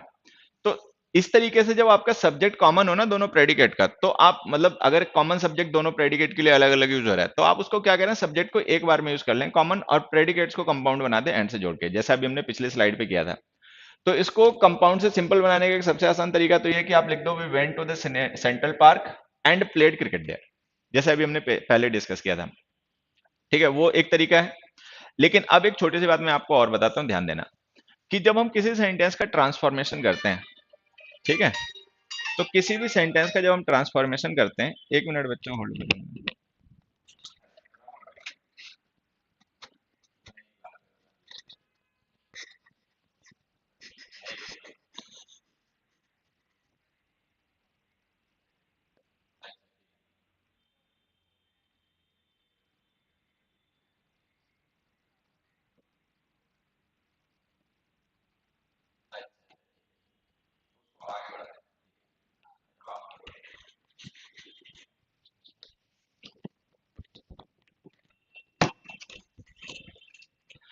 हाँ, तो देखो, एक तरीका तो ये हो गया कि आप सीधा वी हटा दो और दोनों प्रेडिकेट्स को एंड से कनेक्ट कर दो। ठीक है, कंपाउंड प्रेडिकेट यूज कर लो कॉमन सब्जेक्ट के लिए। अच्छा, लेकिन अगर हम इस सेंटेंस में देखें तो we went to the central park and we played cricket there, तो हम ये मान के चल सकते हैं कि इनका सेंट्रल पार्क जाने का जो पर्पस था ना, वो ये था कि प्लेइंग क्रिकेट, कि मतलब ये क्रिकेट प्ले करने के लिए सेंट्रल पार्क में गए होंगे।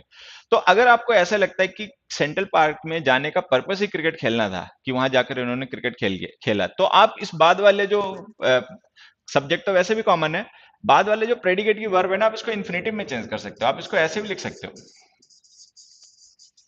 We went to the central park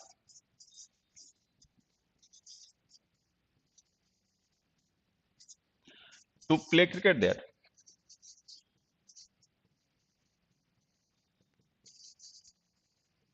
ऐसे लिख सकते हैं। ठीक है, तो अगर आपको ऐसा लगे, अगर आपको ऐसा लगे कि जो एंड के साथ जो हमने कोऑर्डिनेटिंग क्लॉज लिखी है, वो कोऑर्डिनेटिंग क्लॉज मेन क्लॉज वाले एक्शन का पर्पस है, ठीक है, तो आप उसको इन्फिनेटिव में चेंज कर सकते हो। ठीक है, infinitive phrase non finite verb होती है, तो उसको आप ऐसे लिख दो, we went to the central park to play cricket there. ठीक है, नेक्स्ट में आते हैं, he helped her and she thanked him, he helped her and she thanked him, हमने ऐसे लिख दिया। अब देखो, ये कंसिक्वेंस है। ठीक है, जैसे हमने लिखा शी थैंक्ड हिम, उसने उसको थैंक किया, क्यों, ही हेल्प, क्योंकि उसने उसकी मदद की। तो ये जो ही हेल्प्ड है ना, ध्यान से देखो, ये रीजन है कि उसने मदद की, इसलिए इसने थैंक किया।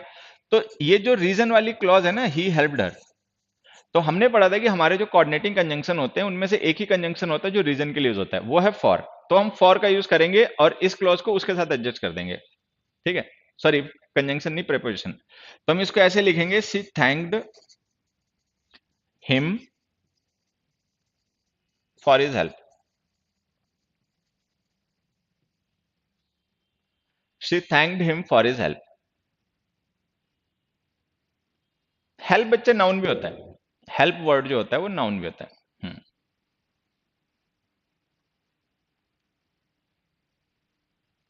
हाँ, हैविंग गॉन बेटा पर्पस नहीं शो करता, रीजन शो करता है। पार्टिसिपल्स जो होते हैं वो रीजन के लिए यूज होते हैं, ठीक है, पर्पस के लिए नहीं यूज होते हैं। रीजन, पार्टिसिपल्स फ्रेजेस हमेशा रीजन के लिए यूज होती हैं, ध्यान रखना, पर्पस के लिए नहीं यूज होती हैं, इसीलिए वो हैविंग गॉन नहीं लिख पाओगे।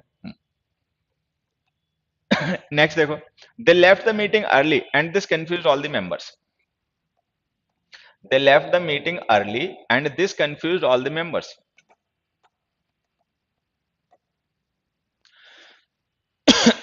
इसमें देखो क्या है, ये जो हमने दिस प्रोनाउन लिखा ना यहाँ पर, कंफ्यूज ऑल द मेंबर्स के साथ में, तो दिस हो गया प्रोनाउन सब्जेक्ट है, confuse all the members predicate है।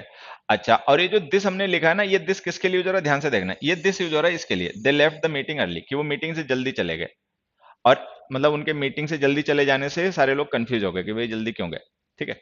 तो ये जो हमने दिस प्रोनाउन यूज किया ना, ये प्रोनाउन इस पूरे स्टेटमेंट के लिए यूज हो रहा है। तो अगर ये पूरे स्टेटमेंट के लिए यूज हो रहा है दिस, तो हम क्या करें, अगर उस दिस को हटा के इस पूरे स्टेटमेंट को एक फ्रेज बना दें, तो फिर ये सिंपल सेंटेंस हो जाएगा। तो आप इसको ऐसे लिख दो, they are leaving the meeting early, they are leaving the meeting early.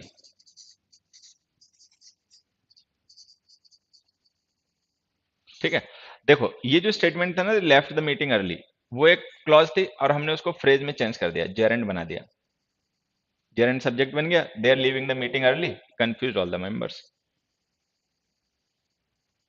Confused all the members, they are leaving the meeting early, confuse all the members.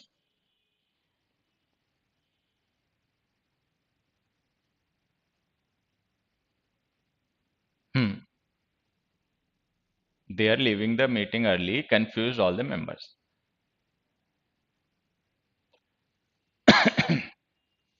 तो इस तरीके से हम जो एंड हमारा कोऑर्डिनेटिंग कंजंक्शन होता है, उसके साथ लिखी गई क्लॉजेस को सिंपल सेंटेंस में चेंज कर लेते हैं, ठीक है। चलिए आगे बढ़ते हैं। अब हमारे कंजंक्शन आगे बट और येट, ये एडवर्सेटिव कंजंक्शंस होते हैं एक्चुअली, ये एडवर्सेटिव कंजंक्शन होते हैं, कॉन्ट्रास्ट शो करने के लिए इनका यूज किया जाता है, ठीक है। मैं इनको लेकर एक मेन पॉइंट आपको बता दूंगा, बस उसे ध्यान रखना, तो इनका हमेशा सिंपल सेंटेंस बनता जाएगा। लेकिन फिर भी देखो, पहले एक बार मैं चाहता हूं तुम लोग अपने आप भी ट्राई करो थोड़ा सा। He likes music but his brother likes movies, we believe in God but our friends don't believe in God, these people are poor but they are happy. They का मतलब दिस पीपल। तो ये जो sentences हैं, इनमें आप देखोगे हमने एंड का यूज नहीं किया, इनमें हमने बट का यूज किया। बट और येट जो होते हैं एडवर्सेटिव कंजंक्शंस होते हैं। तो बट और येट अगर हमने एडवर्सेटिव कंजंक्शंस यूज कर रखे हो, हाँ, दिस जो होता है वो प्रीवियसली मेंशन्ड स्टेटमेंट के लिए आता है, बिल्कुल बच्चे, प्रोनाउन के लेक्चर्स में आपको पढ़ा रखा होगा। इनको एक बार देखो, अगर हम सिंपल सेंटेंस में चेंज करें तो कैसे कर सकते हैं। अगर हम इन्हें सिंपल सेंटेंसेस में चेंज करें बच्चे, तो हम कैसे कर सकते हैं।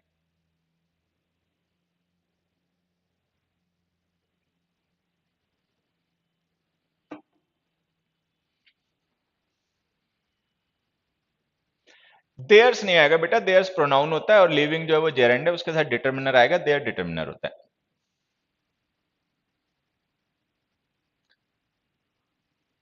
ही likes music but his brother likes movies.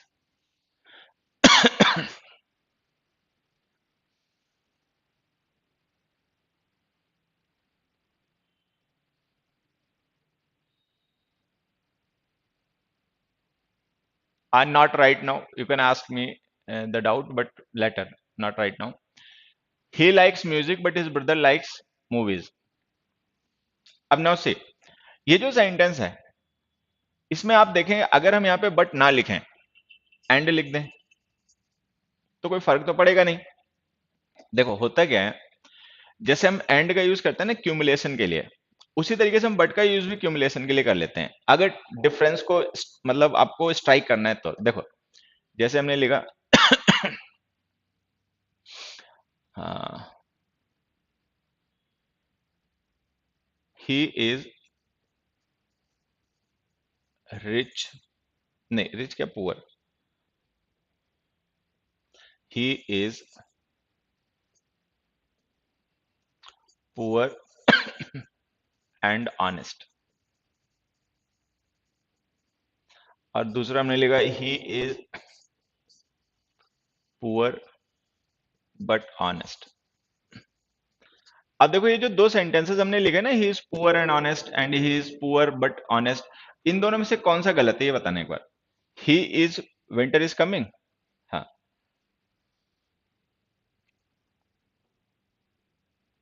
बेटा जल्दी से एक बार बताओगे। He is poor and honest, he is poor but honest, which of this two is incorrect, इन दोनों में से कौन सा गलत है या कौन सा सही है। ही is poor but honest, he is poor and honest.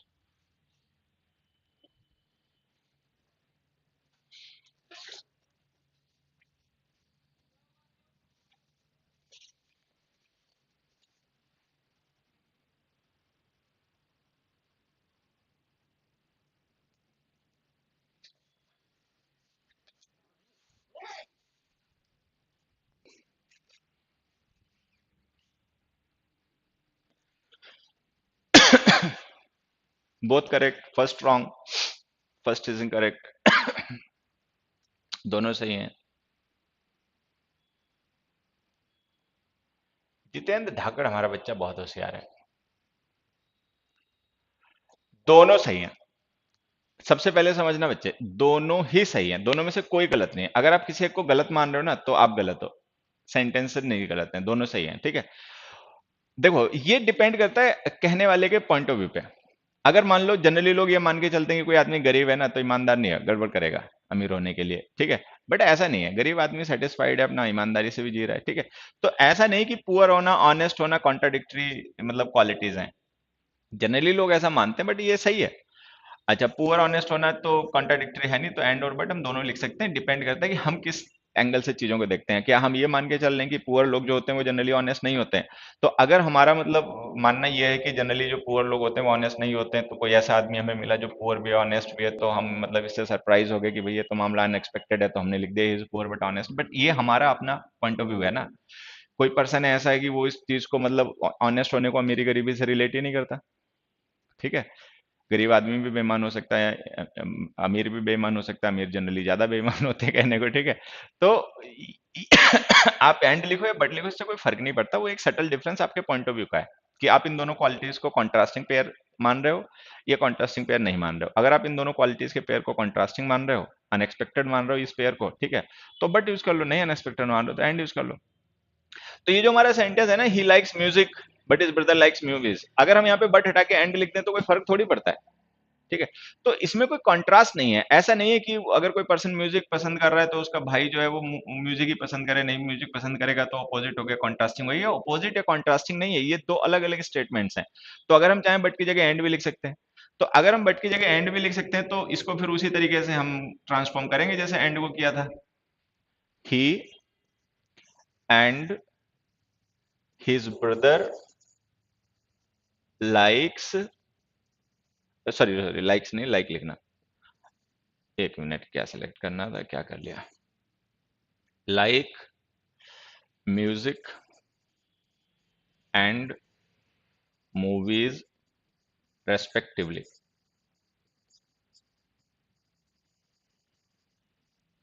तो जो हमारा फर्स्ट सेंटेंस है ना बच्चे, इसको हमें ऐसे चेंज करना है। No no I don't mean it, मैं ये ऐसा नहीं मानता हूं कि पुअर जो होते हैं वो डिसऑनेस्ट होते हैं, लेकिन मैं एग्जांपल दे रहा हूं केवल, समझे। नेक्स्ट पे आ जाओ।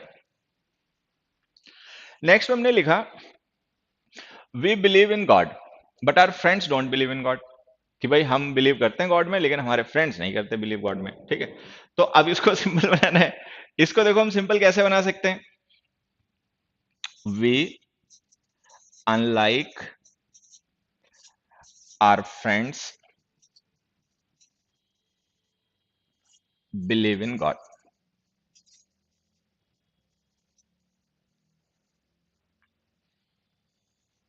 ठीक है। अब जैसे हमने कहा कि वी बिलीव इन गॉड, कि हम तो गॉड में बिलीव करते हैं, लेकिन जो हमारे फ्रेंड्स हैं वो नहीं करते। तो हम क्या करेंगे, यहाँ पे अनलाइक प्रिपोजिशन यूज कर लेंगे, क्योंकि ये डिफरेंस हो गया ना हम में और हमारे फ्रेंड्स में। तो अगर ये हम में और हमारे फ्रेंड्स में डिफरेंस हो गया, तो हम अनलाइक प्रिपोजिशन का यूज करके ऐसे लिख देंगे, we unlike our friends believe in God. ठीक है। तो अनलाइक लिख देने से ही क्लियर हो जाएगा कि हमारे फ्रेंड्स ऐसा नहीं करते, क्योंकि अगर वो भी ऐसा करते हैं तो हम लाइक लिखते हैं। अगर हम ऐसे लिख दें ना, we like our friends believe in God, ठीक है, तो अगर हम ये लिख देंगे we like our friends believe in God, तो इसका मतलब हमारे फ्रेंड्स भी बिलीव करते हैं। अनलाइक लिख देने से क्लियर हो गया कि वो बिलीव नहीं करते। तो जो हमारा मीनिंग था वो मीनिंग भी मेंटेन हो गया, और सेंटेंस जो था वो कंपाउंड से सिंपल बन गया। ठीक है। एक और तरीके से लिख सकते हैं, एक इसको ऐसे भी लिख सकते हैं कि we are friends don't believe in God like us. ठीक है, ऐसे ही लिख सकते हैं, are friends don't believe in God like अस।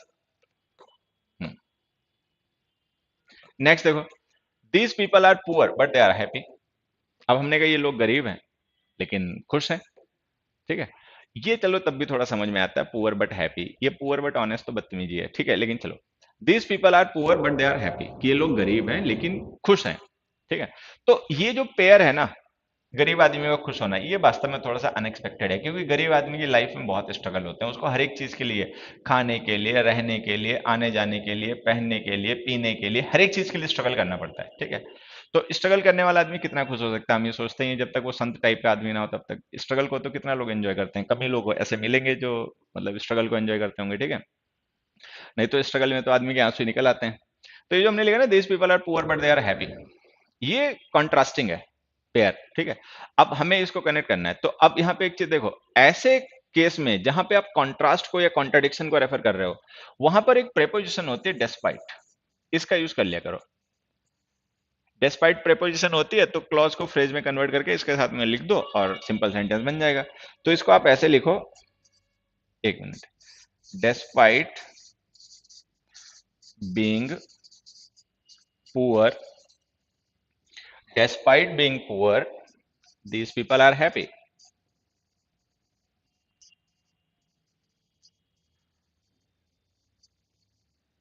तो ये सिंपल सेंटेंस आपका बन गया, we and not are friends believe in God. हाँ बिल्कुल सही बच्चे, ऐसे भी हम लिख सकते हैं। अब बीइंग पुअर नहीं लिख सकते बच्चे, बीइंग पुअर इसलिए नहीं लिख सकते क्योंकि अगर तुम ये लिख दोगे ना, being poor these people are happy, तो इसका मतलब हम ये मानेंगे ये प्रॉपर मतलब हो गया, लॉजिकल कॉम्बिनेशन हो गया कि गरीब है इसीलिए वो मतलब हैप्पी है। लेकिन ये लॉजिकल नहीं है, कंट्रास्टिंग है। कंट्रास्टिंग है इसीलिए तो यहाँ पे बट यूज किया गया। तो डिस्पाइट जरूर लिखो। अगर केवल ऐसे लिखो ना, being poor these people are happy, तो इसका मतलब तुम ये मान के चलोगे कि लॉजिकल कॉम्बिनेशन है कि वो गरीब है इसीलिए वो खुश है। बट ये लॉजिकल कॉम्बिनेशन नहीं है, ये हमारे हिसाब से अनएक्सपेक्टेड कॉम्बिनेशन है। तो इसीलिए यहाँ पे डिस्पाइट लिखो कंट्रास्ट शो करने के लिए। हम्म, ठीक है। एक चीज और ध्यान देना, हालांकि तुम लोग अपने आप भी समझ गए होगे, लेकिन फिर भी मैं बता देता हूँ। ये जो आर हैप्पी हमने प्रेडिकेट लिखा ना यहाँ पर, तो यहाँ देखोगे ओरिजिनल सेंटेंस में इसके सब्जेक्ट था दे, और ये दे प्रोनाउन था जो दिस पीपल के लिए यूज हो रहा था। लेकिन दिस पीपल जिस क्लॉज का सब्जेक्ट था, उस क्लॉज को हमने फ्रेज में कन्वर्ट कर दिया, दिस पीपल को हमने यूज नहीं किया। तो हम दिस पीपल नाउन को प्रोनाउन से रिप्लेस, मतलब प्रोनाउन को दिस पीपल नाउन से रिप्लेस कर देंगे। ये ध्यान देना कि अगर तुम नाउन को रिमूव कर रहे हो, जिस फ्रेज में नाउन यूज हो रहा है उस फ्रेज से नाउन को रिमूव कर रहे हो, तो जिस क्लॉज में वो प्रोनाउन है उस प्रोनाउन को नाउन से रिप्लेस कर देना। तो ये जो दे प्रोनाउन था ना, हमने उसको दिस पीपल नाउन से रिप्लेस कर दिया, क्योंकि अगर हम दे लिखा रहने देंगे तो हमें पता नहीं चल पाएगा कि वो दे प्रोनाउन किस नाउन के लिए यूज हो रहा था, क्योंकि वो नाउन तो रिमूव हो जाएगा। तो अगर नाउन रिमूव हो जाएगा तो प्रोनाउन की जगह उस नाउन को शिफ्ट कर लेना। ठीक है,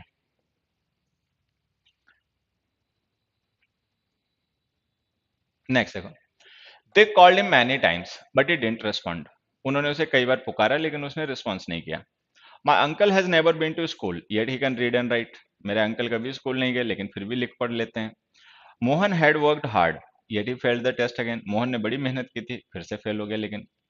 तो ये भी देखो हमारे कंपाउंड सेंटेंसेस हैं, और इन कंपाउंड सेंटेंसेस को हमें सिंपल सेंटेंसेस में कन्वर्ट करना है।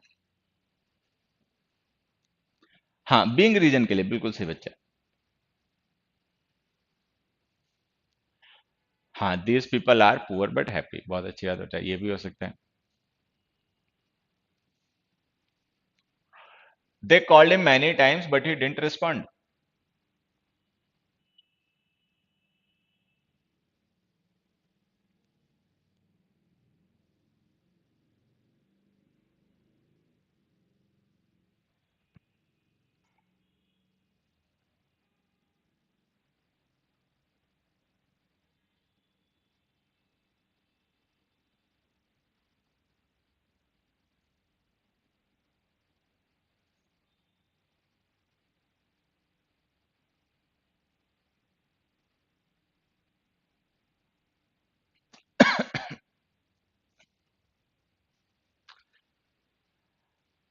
चलो, अब देखो, दे कॉल्ड हिम ट्वाइस, उन्होंने उसको 2 बार कॉल किया बट उसने रिस्पॉन्ड नहीं किया। तो ये वास्तव में सिचुएशन कॉन्ट्रास्टिंग है, क्योंकि जब कोई पर्सन अगर हमें मतलब पुकार रहा है तो जनरली हम उसको रिस्पॉन्स करते हैं, लेकिन उसने नहीं किया, कॉन्ट्राडिक्टरी सिचुएशन है, ठीक है। तो अब देखो हम कैसे इसको लिखेंगे। डेस्पाइट, तो ये जो बट और येट जब कॉन्ट्रास्ट हो करते हैं ना, तो तुम ध्यान रखना ये कंजंक्शंस होते हैं, और इनको डेस्पाइट प्रिपोजिशन से तुम सब्स्टिट्यूट किया करो, डेस्पाइट प्रिपोजिशन का इनके साथ यूज किया करो। डेस्पाइट प्रिपोजिशन होता है ना, तो उसके बाद में फ्रेज बन जाती है, तो सेंटेंस कंपाउंड से सिंपल में हो जाता है अपने आप चेंज। डेस्पाइट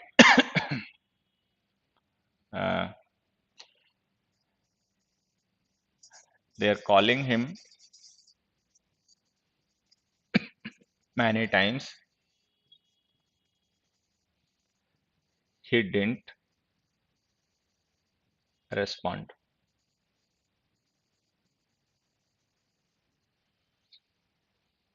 ठीक है, ऐसे लिख दिया। और देखो कैसे लिख सकते हैं इसको, अगर हम चाहें तो ऐसे भी लिख सकते हैं, ही didn't respond despite there several calls, despite there several calls, ठीक है।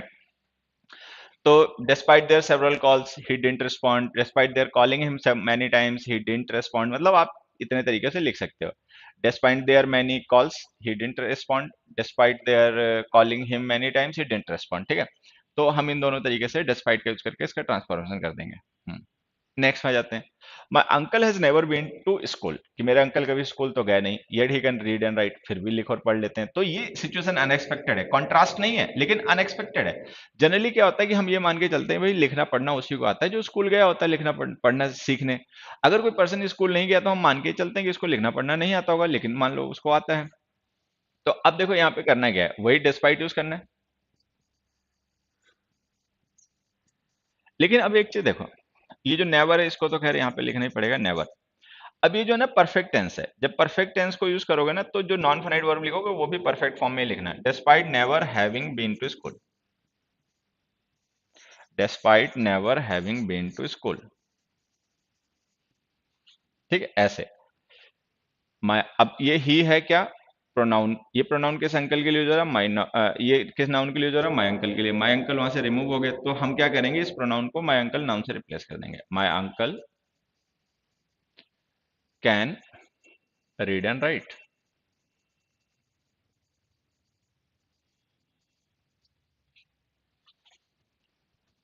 ठीक है।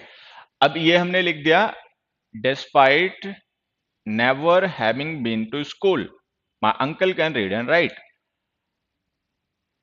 ठीक है। चलो, ये तरीका हो गया। और देखो मैं एक तरीका आपको और बताता हूँ कि और आप इसको चाहते तो कैसे लिख सकते थे। मतलब ये प्रैक्टिस करते रहने से फिर हमें क्लिक होती हैं चीजें, ये ध्यान रखना हमेशा। और एक चीज हमेशा ध्यान देना, ट्रांसफॉर्मेशन जो होता है वो हम एक सेंटेंस को कई तरीके से ट्रांसफॉर्म कर सकते हैं। जैसे वॉइस नरेशन में भी यही होता है कि कोई एक सेंटेंस है, हम उसका वॉइस नरेशन ऐसा नहीं एक ही तरीके से चेंज कर सकते हैं, उसका कई तरीके से चेंज कर सकते हैं। बस हमें ध्यान ये रखना है कि जब हम उसको चेंज करेंगे तो वो सेंटेंस ग्रामेटिकल हो, उसमें कोई ग्रामर की मिस्टेक ना हो, और मीनिंग चेंज ना हो जाए, ओरिजिनल सेंटेंस का मीनिंग और उसका मीनिंग सेम रहे, बस ये ध्यान रखना है, ठीक है। अब जैसे हमने लिखा ना, despite never having been to school my uncle can read and write, आप इसको ऐसे भी लिख सकते हो, ठीक है। My uncle can read and write without any schooling, without any schooling, आप इसको ऐसे लिख दो। हम्म,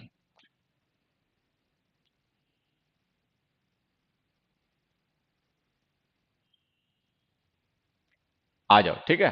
तो आप इसको ऐसे लिख सकते हो, my uncle can read and write without any schooling, मतलब स्कूल जाके पढ़ना जो क्या है वो स्कूलिंग ही तो है, तो आप उसको ऐसे लिख दो, my uncle can read and write without any schooling.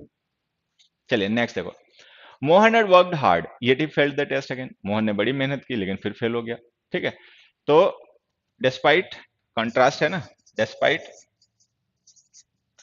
अब ये परफेक्ट टेंस है, तो इसको परफेक्ट टेंस में ही लिखना, हैविंग वर्कड हार्ड। जैसे यहां पे लिखा था ना हैविंग बीन, तो परफेक्ट टेंस है तो इसको परफेक्ट फॉर्म में ही लिखना, despite having worked hard, despite having worked hard, ठीक है। और जो प्रोनाउन ही है उसको नाउन मोहन से रिप्लेस कर देना, Mohan failed the test again, Mohan failed the test again. तो ये आपको यहाँ पर ध्यान रखना है कि जो बट और येट हमारे कंजंक्शंस होते हैं, इनका जब हम यूज कंपाउंड सेंटेंसेस में करते हैं तो वहां पे हम कॉन्ट्राडिक्शन को, अनएक्सपेक्टेड सिचुएशंस को रेफर कर रहे होते हैं। तो जब हम उनको सिंपल सेंटेंस बनाएंगे तो वहां पर हमें डिस्पाइट जो प्रिपोजिशन होती है उसका यूज करना होता है, ठीक है। चलिए नेक्स्ट में आ जाते हैं। अब ये जो नेक्स्ट हमारे सेंटेंसेस हैं ये भी कंपाउंड है लेकिन इनमें हम लोग यूज करेंगे conjunctions for and so. For and so illative conjunctions होते हैं, इनका यूज हम रीजन या पर्पस को, मतलब रीजन या रिजल्ट को जब इन्फर करते हैं तो उसके लिए यूज करते हैं, ठीक है। हाँ बेटा ऐसे भी लिख सकते हैं, he failed again despite having worked hard, बिल्कुल बच्चा। देखो इलेटिव फॉर एंड सो, ये फॉर एंड सो कंजंक्शन जो होते हैं ये हमारे इलेटिव कंजंक्शन होते हैं। अब हम यहाँ पे डिस्कस करेंगे कि जो इलेटिव कंजंक्शंस होते हैं अगर वो यूज हो रहे हैं कंपाउंड सेंटेंस में तो हम उन कंपाउंड सेंटेंसेस को कैसे चेंज करें सिंपल सेंटेंसेस में, ठीक है। ये हमें सीखना है। हाँ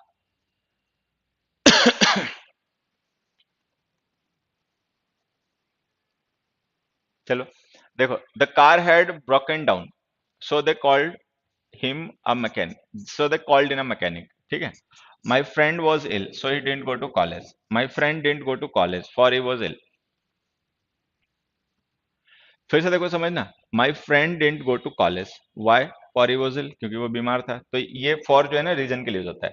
माई फ्रेंड वॉज इल तो उसका रिजल्ट क्या आया, so it didn't go to college, college नहीं गया तो ये रिजल्ट हो गया। तो सो रिजल्ट के लिए होता है, फॉर रीजन के लिए होता है, ठीक है। अब यहाँ पे ध्यान देना, जो फॉर और सो हमारे कंजंक्शंस होते हैं ना, इलेटिव कंजंक्शंस, इनको अगर हमें रिमूव करना हो, ठीक है, मतलब ये जिस क्लॉज में यूज हो रहे हो उस क्लॉज में से अगर इन्हें रिमूव करना हो और फ्रेज में कन्वर्ट करना हो उस क्लॉज को, तो वहां पर आप ना पार्टिसिपल यूज करें। पार्टिसिपल्स जो होते हैं ना वो रीजन को रेफर करते हैं। Participle, present participle, perfect participle, ये सब, ठीक है।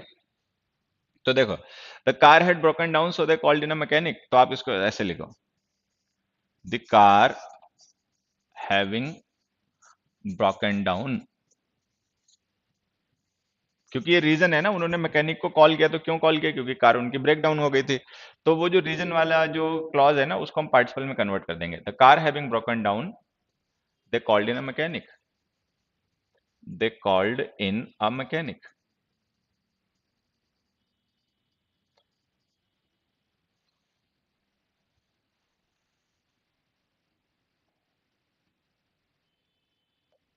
नहीं बच्चे बुक नहीं आती, प्रैक्टिस बुक्स है हमारी, वोकैब की, ग्रामर की प्रैक्टिस बुक्स हैं। उन प्रैक्टिस बुक्स के बारे में अगर आपको जानकारी चाहते हो तो जो हमारे कांटेक्ट नंबर्स हैं इन पे व्हाट्सएप मैसेज करके इंक्वायरी कर सकते हो, बट हाँ प्रैक्टिस बुक्स हैं। नेक्स्ट देखो, my friend was ill so he didn't go to college, being ill, ठीक है, क्योंकि ये रीजन है, इल होना रीजन है तो हमने लिख दिया बीइंग इल। अब उसके बाद देखो, ये जो हमने लिखा so he didn't go to college, इसमें जो ही है ये प्रोनाउन है और ये प्रोनाउन माई फ्रेंड के लिए यूज हो रहा है। माई फ्रेंड तो हमने रिमूव कर दिया क्लॉज को फ्रेज बना के, तो जो माई फ्रेंड नाउन है ना ये इस प्रोनाउन की जगह आ जाएगा, my friend didn't go to college.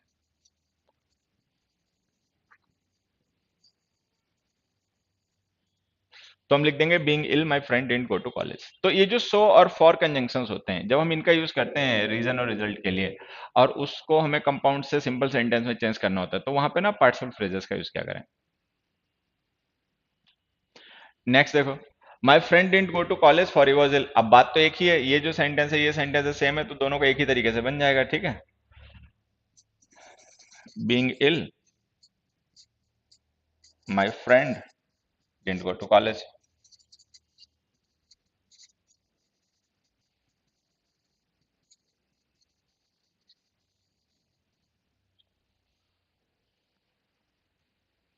हम्म, तो सो और फॉर के काफी आसान होते हैं कंपाउंड सेंटेंसेस को सिंपल सेंटेंस में ट्रांसफॉर्म करना, क्योंकि वहां पे आपको पार्टिसिपल यूज करने पड़ते हैं, ठीक है, क्योंकि सो और फॉर जो रीजन रिजल्ट को रेफर करते हैं तो जो पार्टिसिपल वाली फ्रेज होती है वो भी रीजन को रेफर करती है। तो जैसे अगर हम सो या फॉर का यूज कर रहे हैं तो हम देख लेते हैं कि उनमें से जो रीजन को एक्सप्रेस करने वाली क्लॉज है, चाहे रीजन मेन क्लॉज में लिखा हो चाहे कोऑर्डिनेट क्लॉज में लिखा हो, ठीक है, उसी क्लॉज को हम पार्टिसिपल बना देते हैं। उस क्लॉज को पार्टिसिपल बना देने से बाकी जो क्लॉज बचती है उसको मेन क्लॉज बना देते हैं, बस हो गया सेंटेंस कंपाउंड से सिंपल।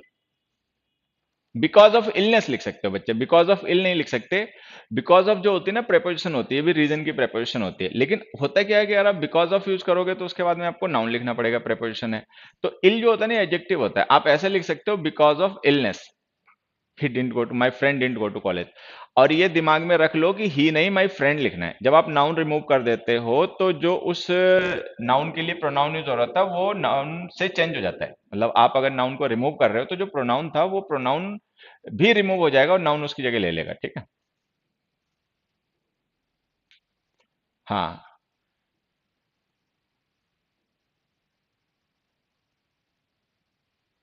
देखो बच्चे होता क्या है, जो फॉर है और सिंस और बिकॉज हैं और एज हैं, इनमें डिफरेंसेस होते हैं। मतलब वैसे तो ये कंजंक्शन ऑफ रीजन हो गए कहने को, बट इनमें सटल डिफरेंसेस होते हैं, और ये डिफरेंसेस मैंने काफी डिटेल में एक यूट्यूब पे वीडियो है उसमें डिस्कस कर रखे हैं। बहुत डिटेल में, 1-1.5 घंटे का वीडियो था वो, और उसमें सब समझा रखा है। तो अगर उन डिटेल्स को आपको समझना है तो आप वो वीडियो देखें।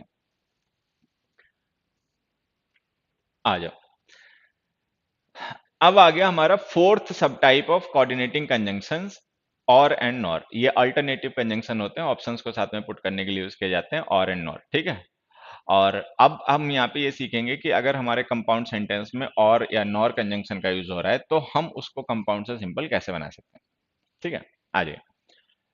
ही हैज टोल्ड अ लाई और दे हैव टोल्ड अ लाई, ठीक है। तो ऑप्शन हो गया भाई, या तो ही ने या दे ने झूठ बोला है, तो इसको हमें सिंपल बनाना है।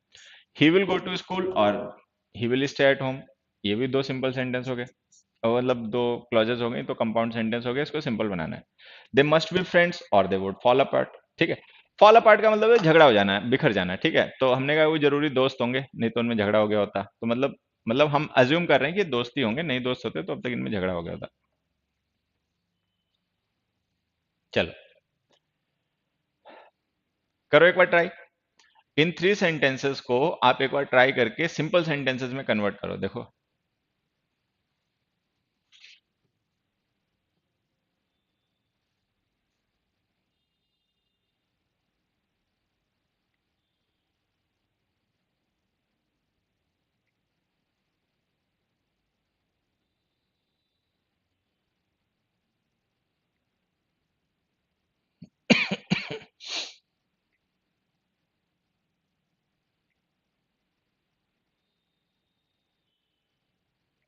करो भाई।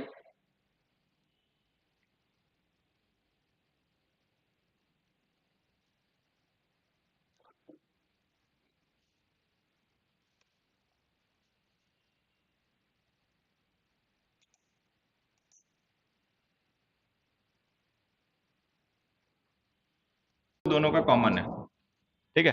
प्रेडिकेट में अल्टरनेशन है, या तो ये प्रेडिकेट वैलिड है या फिर वो प्रेडिकेट वैलिड है। तो चूंकि प्रेडिकेट्स में अल्टरनेशन है, ऑप्शंस प्रेडिकेट का है, सब्जेक्ट का नहीं है, सब्जेक्ट तो एक ही है, तो हम इन दोनों प्रेडिकेट्स को और से जोड़ देते हैं। He will go to school और स्टे एट होम,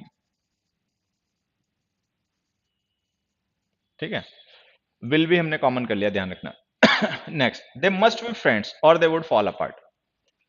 अब यहां पर ध्यान क्या रखना है, ये एक तरीके से अजम्पशन है। यहाँ पे जो और है ना वो अल्टरनेटिव तो रेफर कर रहा है, लेकिन वो अल्टरनेटिव एक रिजल्ट है, एक अजम्पशन है।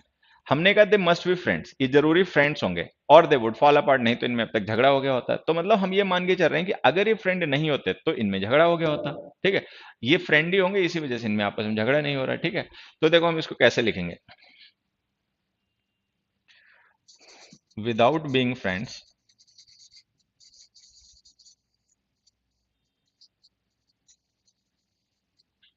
ठीक है, दे वुड फॉल अपार्ट।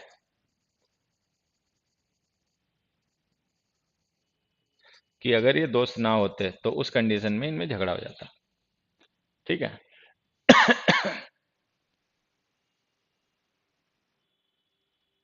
हम्म। तो चूंकि एक अजम्पशन है कि अगर ये सिचुएशन वैलिड ना होती तो फिर ये हो जाता है, तो इसीलिए हम यहाँ पे विदाउट यूज करेंगे। विदाउट एक्सक्लूजन रेफर करता है कि अगर मान लो ये स्टेटमेंट एक्सक्लूड हो जाए, ये वैलिड ना रहे, तो फिर रिजल्ट आ जाएगा। तो हम लिख देंगे without being friend they would fall apart. दोस्त हुए बगैर वो आपस में झगड़ जाते हैं, तो इसका मतलब दोस्त हैं इसलिए उनमें आपस में झगड़ा नहीं हुआ। अंडरस्टैंडिंग, ठीक है। नेक्स्ट देखो, वी शुड हेल्प हिम और he will get into some trouble.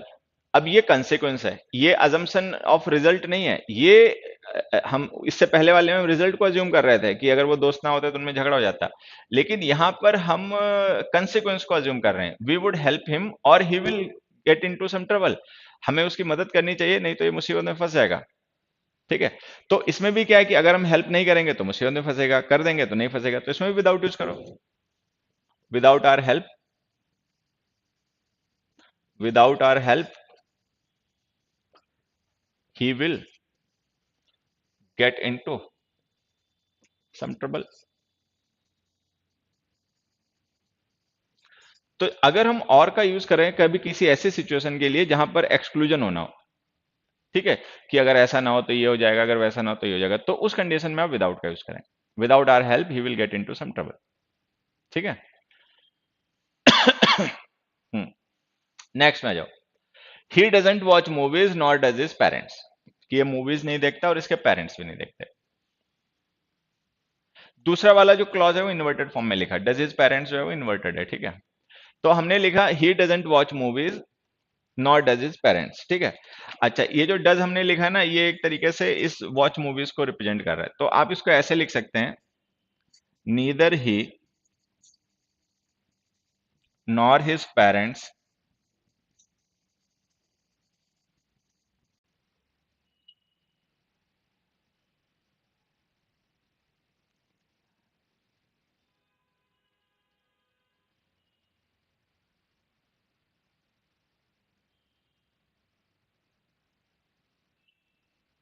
ठीक है, चलो,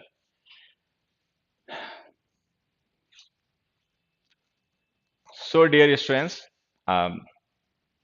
the session is over now. ये जो हमारा सेशन था जिसमें हम ट्रांसफॉर्मेशन सीख रहे थे कंपाउंड सेंटेंसेस का सिंपल सेंटेंसेस में, ठीक है, तो हमने यहाँ पर जो कंपाउंड कंजंक्शन मतलब कंपाउंड सेंटेंस बनाने वाले कोऑर्डिनेटिंग कंजंक्शंस होते हैं उनकी सब कैटेगरीज के अकॉर्डिंग, कि क्यूमुलेटिव अलग, इलेटिव अलग, अल्टरनेटिव अलग, एडवर्सेटिव अलग, उनके हिसाब से किस किस तरीके के सेंटेंसेस हो सकते हैं जिनमें उन कंजंक्शंस का यूज होता है, फिर उन सेंटेंसेस को कैसे हम चेंज करेंगे कंपाउंड से सिंपल में, वो हमने आज सीखा।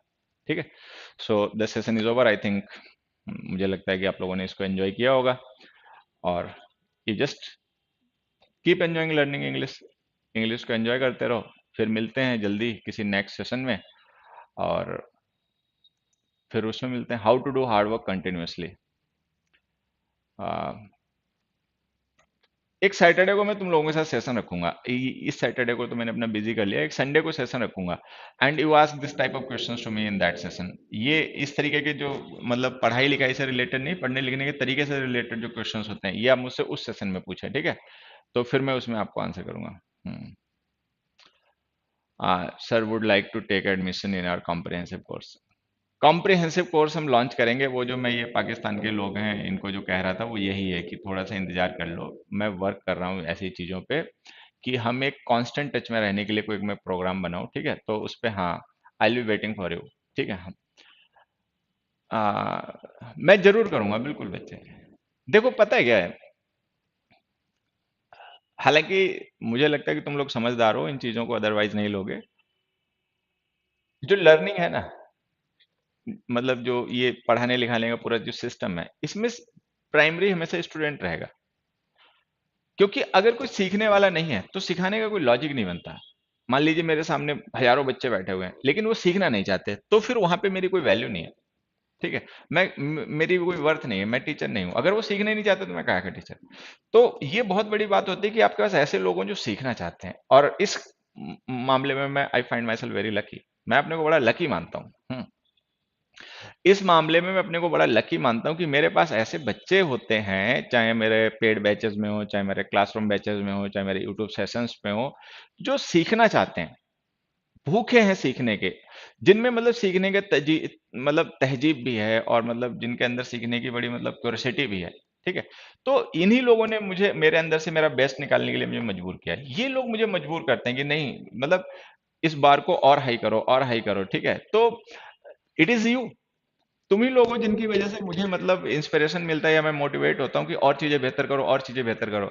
नहीं तो कई बार क्या होता है कि किसी टीचर के पास ना लल्लू बच्चे इकट्ठे हो जाते हैं, और वो उस लल्लू बच्चे ना उस टीचर का भी नाश मार देते हैं, क्योंकि वो उसको टीचर को मौका ही नहीं देते कि वो और ज्यादा सोच पाए, और ज्यादा चीजों को बेटर कर पाए, क्योंकि और ज्यादा सोचेगा और ज्यादा बेटर करेगा तो बच्चे शिकायत करने लग जाएंगे, उदम काटने लग जाएंगे, रोने लग जाएंगे, भागने लग जाएंगे, ठीक है। तो टीचर सोचता है ठीक है सर, हमें तो अपना काम चलाना है, फीस तो लेनी है, ये लल्लू बन के खुश हैं तो इन्हें लल्लू बन के पढ़ा दो, ठीक है। जैसा कि वो बीच में आ गया था, वो चिल्ला रहा था, ठीक है। लेकिन मैं देखता हूँ कि हमारे पास ऐसे बच्चे होते हैं कि इन्हें कितना भी खींचो, कितने भी लेवल तक खींच के ले जाओ, कितना भी ट्रिकी पढ़ा लो, सब कुछ समझने को तैयार बैठे हैं। भले ही रिवीजन करके समझ पाते हो, कैसे भी समझ पाते हो, लेकिन तैयार बैठे हैं। तो ये तुम्हारी वजह से ही मैं इतना पढ़ा पाता हूँ। नहीं तो आ, मैंने कई ऐसे इंस्टीट्यूट में पढ़ाया कि वहां पे अगर मैं ऐसे पढ़ा देता तो वहां के बच्चे मेरा बड़ा खराब फीडबैक दे देते थे। वो कहते थे इस टीचर को पढ़ाना नहीं आता, इतना सिंपल इंग्लिश होती है, उन्होंने इतनी मुश्किल बना दी। अब उन अकल के अंधों को मैं सिखा नहीं सकता था, ठीक है। लेकिन खैर चलो, ये मतलब अच्छे बच्चे हैं जिनकी वजह से मैं अच्छा और पढ़ाने की हमेशा कोशिश करता रहता हूँ, ठीक है। तो चाहे वो बच्चा देखो, मैं लर्नर को केवल लर्नर के पॉइंट ऑफ व्यू से देखता हूँ। अगर कोई सीखने वाला है तो मैं बस उसको ये देखता हूँ ये लर्नर है, कौन सी कास्ट का है, कौन से रिलीजन का है, कौन सी लैंग्वेज बोलता है, कौन सा प्रोफेशन का है, कौन से रीजन का है, इससे मुझ पर कोई फर्क नहीं पड़ता। बस ऑबिडियंट है, मतलब ईमानदार है, कैरेक्टर है, बस इतना मेरे लिए काफी है। उसके बाद में तुम्हारा रंग क्या है, तुम्हारी हाइट डाइट क्या है, तुम क्या बोलते हो, क्या खाते हो, क्या पीते हो, कहाँ रहते हो, कहाँ सोते हो, इससे मुझे कोई फर्क नहीं पड़ता। कैरेक्टर है लर्नर का है तो बस फिर मैं तुम्हारे लिए टीचर हूँ, ठीक है। तो ये मैं भी इसको लेके बड़ा सीरियस हूँ, और मैं जल्दी ही कोई ऐसा प्रोग्राम लॉन्च करूंगा जिसमें जो हमारे काफी हैं बच्चे, ऐसे एक दो नेपाल के हैं शायद मुझे लगता है, और पाकिस्तान के कुछ ज्यादा हैं, और दो चार बांग्लादेश के भी हैं, ठीक है। तो मैं सोचता हूँ कुछ ऐसा करूं कि जिसमें ये लोग भी हमारे साथ कनेक्ट हो पाए। ऐसा नहीं कि तुम्हें मुझसे सीखने को मिलेगा, मुझे भी सीखने को मिलता है, ठीक है। आई टू लर्न। देखिए, जब भी मैं कोई क्लास पढ़ाता हूँ, चाहे मैं अपने पेड बैच को पढ़ाता हूँ अपने एप्लीकेशन पे, या मैं अपने क्लासरूम बैचेस पढ़ाता हूँ, या मैं यूट्यूब पर तुम लोगों को पढ़ाता हूँ, मुझे नहीं पता कि तुम उसमें से सीख के जाते हो या नहीं जाते हो, लेकिन मैं किसी भी क्लास में बिना सीखे नहीं जाता। मैं जब भी किसी क्लास में पढ़ाने आता हूँ तो मैं हमेशा सीख के जाता हूँ, ठीक है। तो ऐसा नहीं कि बच्चों को मुझसे सीखने को मिलता है, जब मैं सिखाता हूँ तो मुझे भी सीखने को मिलता है। और मैं सिखाकर ही सीख पाया हूँ। मैं एक्चुअल में मैं सीख ही पाता हूँ सिखाकर। जब मैं सिखाता हूँ दूसरों को तभी मैं सीख पाता हूँ। उसी समय मेरे दिमाग की जो तरंगे हैं वो काम कर रही होती हैं, नए आइडियाज एकदम से दिमाग में क्लिक करते हैं। फिर मैं जैसे क्लास खत्म होती है तो उनको नोट कर लेता हूँ, ठीक है, कि ये आइडिया दिमाग में, ये आइडिया दिमाग में, इस तरीके से मैं सीखता हूँ। तो ऐसा नहीं कि सिखाने से केवल तुम्हारा फायदा होगा, उससे मेरा डबल फायदा होता है। अब मेरी इनकम भी होती है सिखाने से, घर-बार भी चलता है, और सिखाने से मेरा जो मतलब जो लेवल है वो भी उठता रहता है। तो सिखाने से मुझे भी फ़ायदा होता है, और अच्छे बच्चे अगर मिलें, समझदार बच्चे मिलें, काबिल बच्चे मिलें, तो वो टीचर को भी हेल्प करते हैं ग्रो करने में, ठीक है। तो बच्चों का एक तरफ का फ़ायदा होता है, टीचर का तुरंत ही 2 तरीके का फ़ायदा हो जाता है। तो मैं भी चाहता हूँ अच्छे लोगों के टच में आऊँ और अच्छे लोगों के साथ में रहूँ। आप रट कर नहीं आते। आप रट के स्पॉन्टेनियस बनना चाहिए। We should be natural, we should be spontaneous. रट के आओगे तो फिर फेल हो जाओगे, ठीक है, फिर परफॉर्म नहीं कर पाओगे। Can you please update about the status of ASEC Elite? Soon. Status is to be launched soon. I salute you all. ठीक है। सो बहुत टाइम हो गया भैया, 1:37 हो गए, जाओ मुझे भी घर जाना है। कितना बज गया? 8 बज गया। अभी भी मैं अपने स्टूडियो में हूँ, मुझे भी घर जाना है, आजकल तो ठंड बहुत है, ठीक है। So thank you everybody, bye, meet you soon, good night.